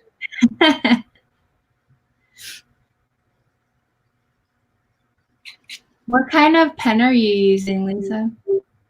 This one? Mhm. This is a highlighter. That's a Weave Ford highlighter. Oh, Wexford. Hard to read. It's colors. cool. All these by this company or whatever seem very more vibrant than the usual highlighter. Nice. I love really neon highlighters. Yeah. Yeah, you have bright colors. I always feel like, I don't know, I always end up going with like a Japanese brand. I can't remember the name, but I really like their highlighters. Ooh. I'll have to find it for you. If you're into those. Do you use them a lot? I used to a lot when I like it for live atomics and stuff, just because it was quick and like seems very like quick and to the point if you're trying to do something real quick. Yeah. Quick and to the point. Yeah, like bam. But I haven't drawn with these in a while. I have a whole stack of vibrant colors, and a lot of them are dried up. I hate when that happens. It's so disappointing. These are nice, the Papermate gel pens. Oh yeah. Or whatever. Where are they? Yeah. Wait, is it this kind? Oh wait. These guys? Or no? Can't see. I don't know. You can see. It's like Papermate Flare Medium. Is what's No, on they this. look a little different. Oh yeah. Yeah, they do. I think Joe got me into those. What's that? I think Joe got me into these pens, but I like them. They're like good sketching pens. For a second, I was like, "Who's Joe?" That's funny. Scott will call him Joe, so it's funny. Oh, what do you call him? Like Big Brother in Korean, and then we grew up that way. Where like, if I didn't call him that, I'd get in trouble, kind of thing. Yeah. And Joe's his American name, so it's Oh yeah, that's true. like, who's Joe? That's funny. What does he call you, little sister? No, he just says, "Hey, Hey, you. hey." I feel like it's only the younger one that has to adhere to those type of rules. Actually, he calls me Lise, which I like. Lise. Ghost plushie is complete. Super cute. Oh my gosh. Ooh. I love Super it. See what I'm doing. Super The face cute. turned out Ooh. great. Yeah. Super clean too. I honestly I prefer to close them with the sewing machine just because the stitching gets tighter, Oh yeah. but I liked him. He's gonna be a good buddy for my buddy. Super cute. Do you put like your tag on it? I don't, but I should. I thought about it. I haven't gotten to do it. A long time ago I designed the tags and everything. I built the brand but I just You and I haven't that. yeah, I haven't paid attention to it for the longest time. I also have stuff that I changed. I had a brand and then I changed my brand, and I still have like a bunch of samples and stuff that I just never released. It's terrible. I feel like you and I with the product stuff kind of we just love creating things. It's really hard to like produce them and sell them though, right? Yeah. It's just a lot of time again. Yeah. And then you have to make sure that they're gonna look good. And you have to have the knowledge. Because most of the stuff that I do, it's digital, right? But you also have to think that it's gonna be printed, so you cannot use a lot of neon colors because they're never gonna print as rich. So it's thinking about a lot of things. And sometimes I tend to be a perfectionist in that way, and I'm working on something and it's good enough, but for me it's not. So I keep working on it and working on it and working on it. And it's like, dude, just chill. It's good enough. Just stop. Like no one's gonna notice, no one's gonna care, no one's gonna like know that you put all that extra effort. Oh, but I will know. Right. It's the struggle.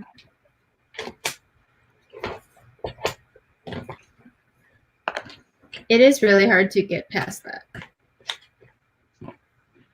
We're like made to critique our own art. The hardest. Yeah.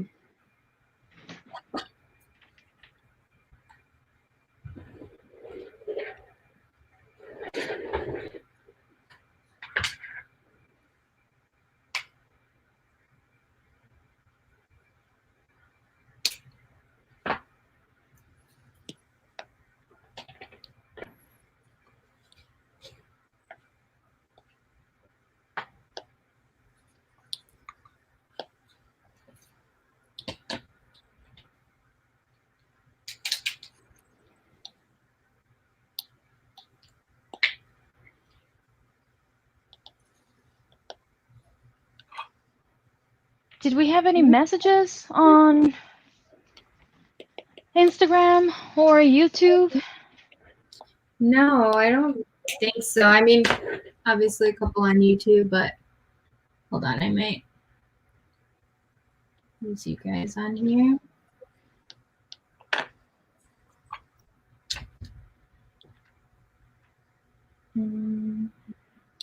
Let's see.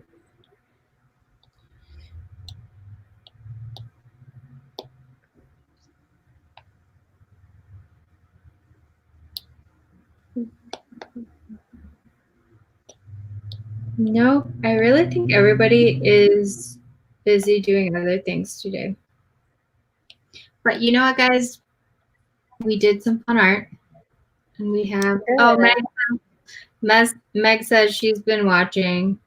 Yes. Oh, she's on her iPad, so she wasn't subscribed.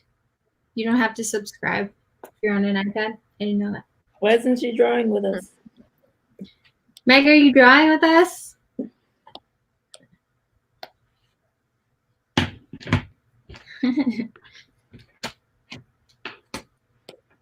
She's on GroupMe.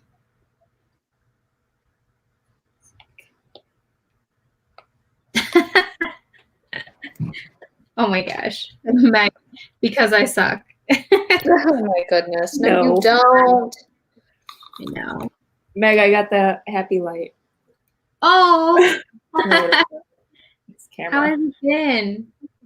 Good. It's nice and small. I think Meg was saying at least it's a good drawing light. Or Yeah. whatever. So that's been great. I think it's been giving me a good mood. I can't tell. But I'm glad I bought it. Yeah, Goodbye. I gotta get one too. Okay, guys, I'm gonna go. Okay. Christian's gonna stay. Are you sure? He does. Yeah. I'm just gonna go make dinner, actually. Ghost Kitty says, "Good night, everyone." Super cute. Bye, Happy guys. Halloween. Happy Halloween. Yes, happy Halloween. I love those bat wings. Yeah, you want to see them up close? Yeah. Ooh, Cool. well, Wow. you're not lying about wanting to do realistic. That is cool. Very cool. Definitely your style. I love him. Now I just got to figure out what color to do the background. Any suggestions? I thought of doing a purple. That is first thing that came to mind for me too. And I don't hate it. Oh, that's cool. It's like a I love how texture. quick that is. Yeah. It's What program Megan- is that? So this one, I just changed my brush height, and I can like put a pattern or anything behind it. And then if I don't like it, I just double tap and then pick a different brush. Then try it again. And then if I don't like it, I just keep flipping until I find one that I like. And I love it. Which program is that? This is Procreate. Nice. And I really like it. I want to try Adobe Fresco, but a lot of my friends I just got an iPad for my birthday, so I'm still in like the first few weeks of figuring everything out. But what I have found out so far is that Procreate is super easy to use, like super intuitive as to how to use the program. And it's just really playful and it just makes sense as a designer, like how to be able to use this. So I have been playing with this, but I do want to try Adobe Fresco. I have tried Adobe Illustrator on the iPad, and I don't like it as much. Like there's some things that I really enjoy, but I don't think it's there yet. That's always been my issue. I don't think it's like, because you compare it to the real, like the full version, right? Exactly. And I feel like I'm starting to draw something and then I'm like, well, shoot, I don't have as many stroke weights that I can play with. Okay, well, I can't do that. So then scrap that idea or try to build something until I can get there again. And it just doesn't work for me as well again. Yeah. So that has been a struggle trying to figure out what best to use. But right now, I really, really would highly recommend Procreate to anybody who is thinking about it. Nice. Definitely recommend. I lost my pen cap or my paint marker cap. Uh-oh. I don't know what happened to it. That's the worst feeling.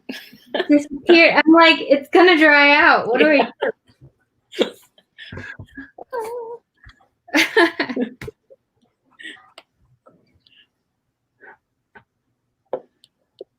Oh man. Uh-oh.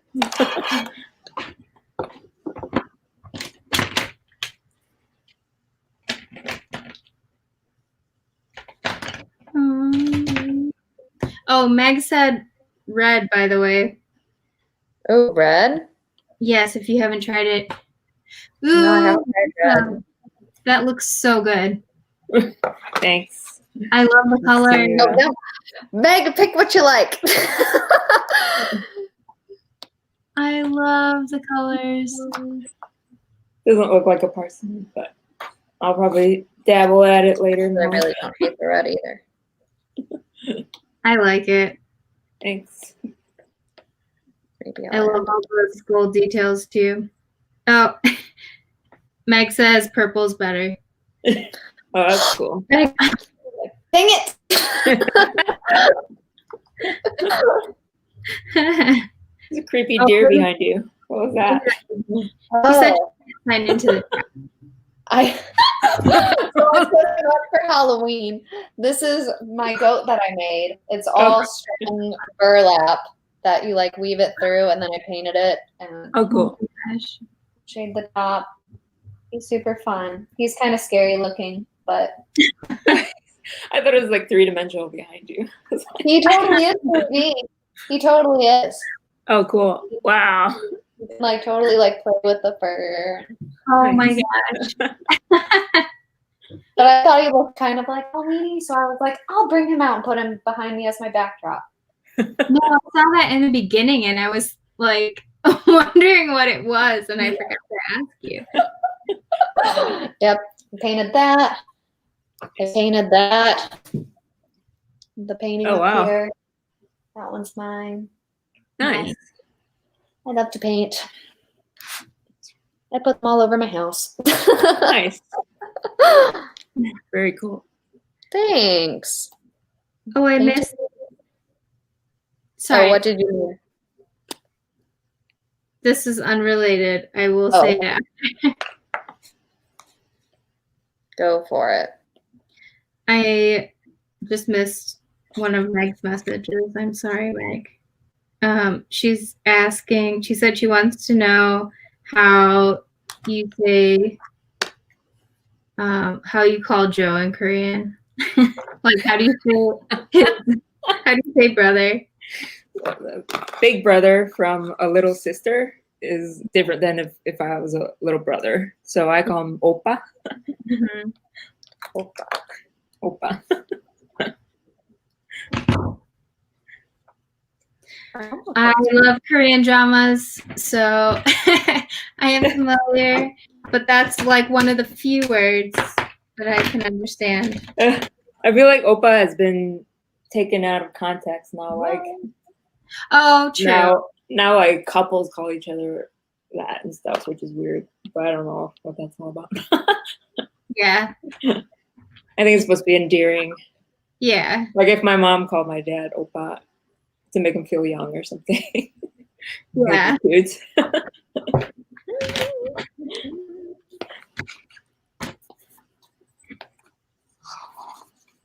My phone keeps dying, so I keep going. My drawing keeps going offline.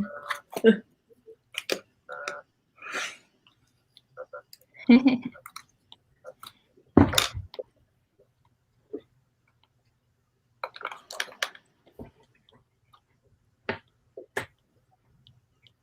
really don't know about this cap, you guys. Oh no. This is gonna bother me. I lost. It's this room, I'm telling you, because there's too many.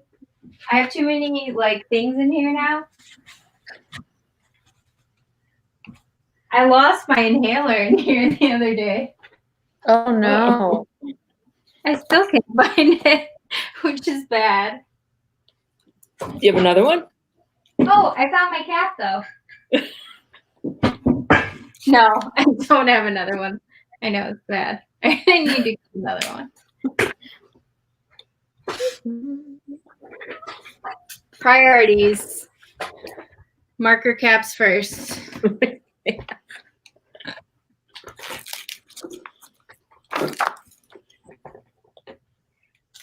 have too much paint. What should I do with it? What a waste. Oh no.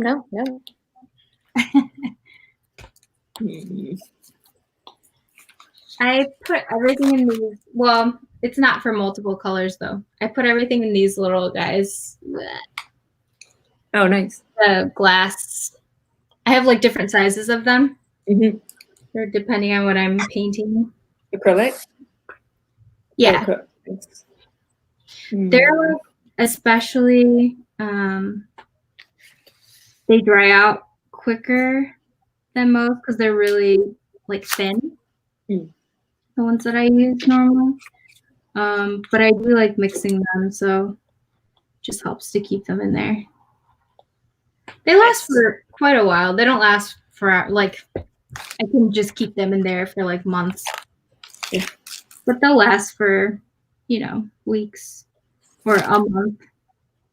Actually, I think that one has lasted for a couple months, to be honest. I just don't expect it. Like some colors dry out faster than others. Huh.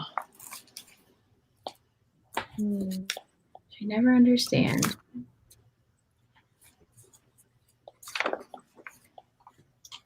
Are you finished, Lisa? I think I'm taking a break.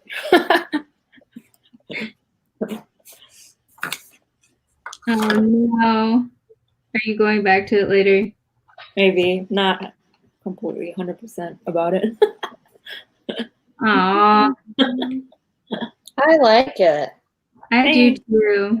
Thank you. I don't think you should abandon it.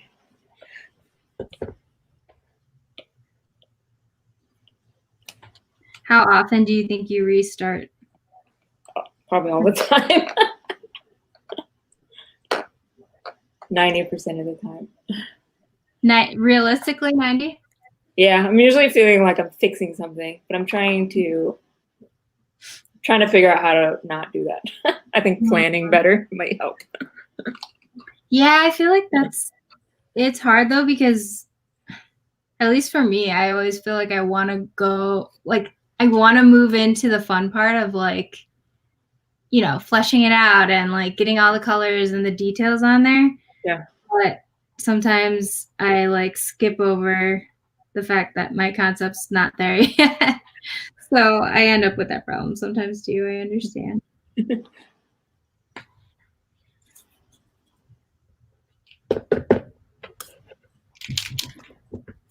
Although I feel like you use watercolor, right?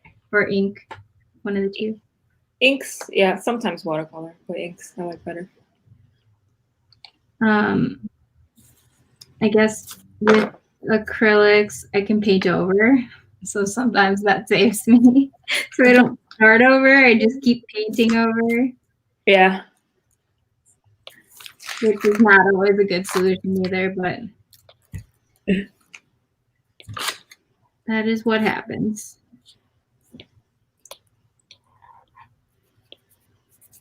Oh, no. I always forget, like, I have a giant brush right now. I can't do that. I can't do that.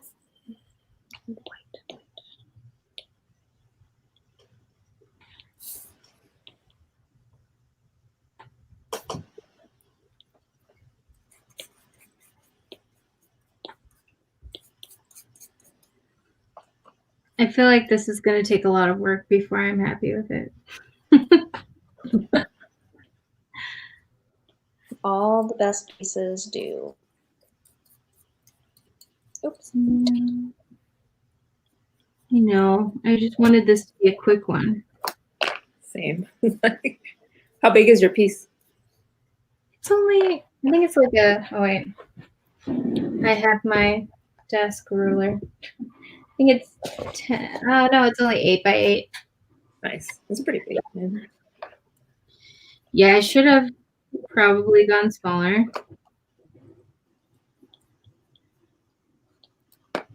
I don't know. Lately, I kind of am back and forth between level of detail that I put in stuff. Like, I think I'm overthinking it.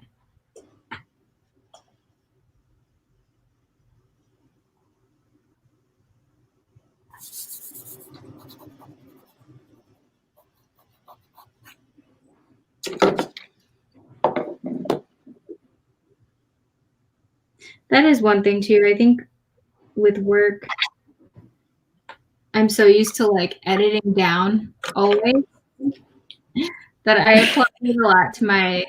Oh my god, what is that? Did you make it? Is that your inspiration? I didn't make it. Somebody I knew in my old job who had access to like, what do you call it? Multiplying these with the, what's it called? Oh, like molds. Yeah, molds. Something like that gave me one. So whenever I need like a sculpt inspiration. That's cool. It looks so cool. I feel like that would be fun to paint, actually.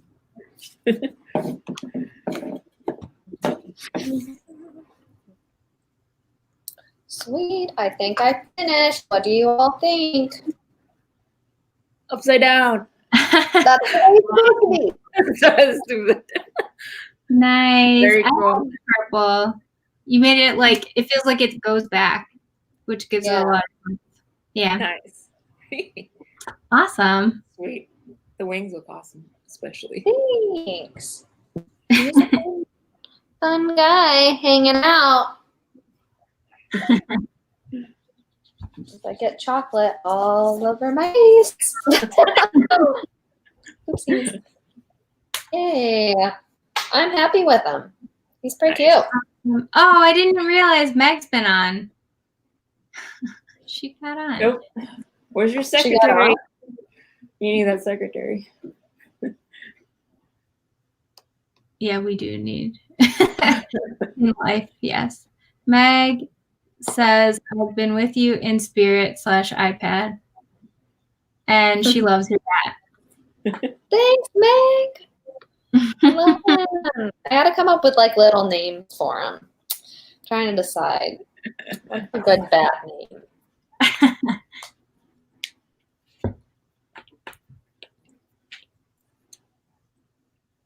I don't know. What a name. Options. What do you have like a specific, I guess, filter that you're putting your names through so far? What do you mean? For all of the names that you've done for your animals so far. Well, the ones that I've drawn, like usually I try to draw them and then the name like comes to me. And I've only drawn,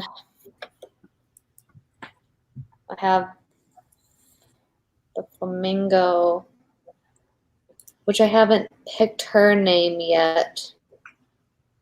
I have another one coming, but that one's taken a hot second. It's an octopus. I've shown Meg, and it's taken me all week to get to where I am now. But I love him. His name is Oliver. Oliver the octopus. I like that. So yeah, I am excited about that. But I don't know what the flamingo and this bat should be called yet. Any suggestions? Meg says Batty Patty. That might be it.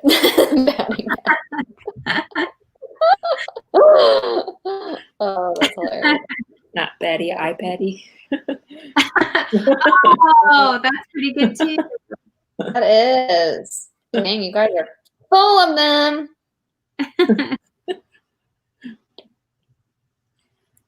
Anytime, Natalie. I'm excited about it.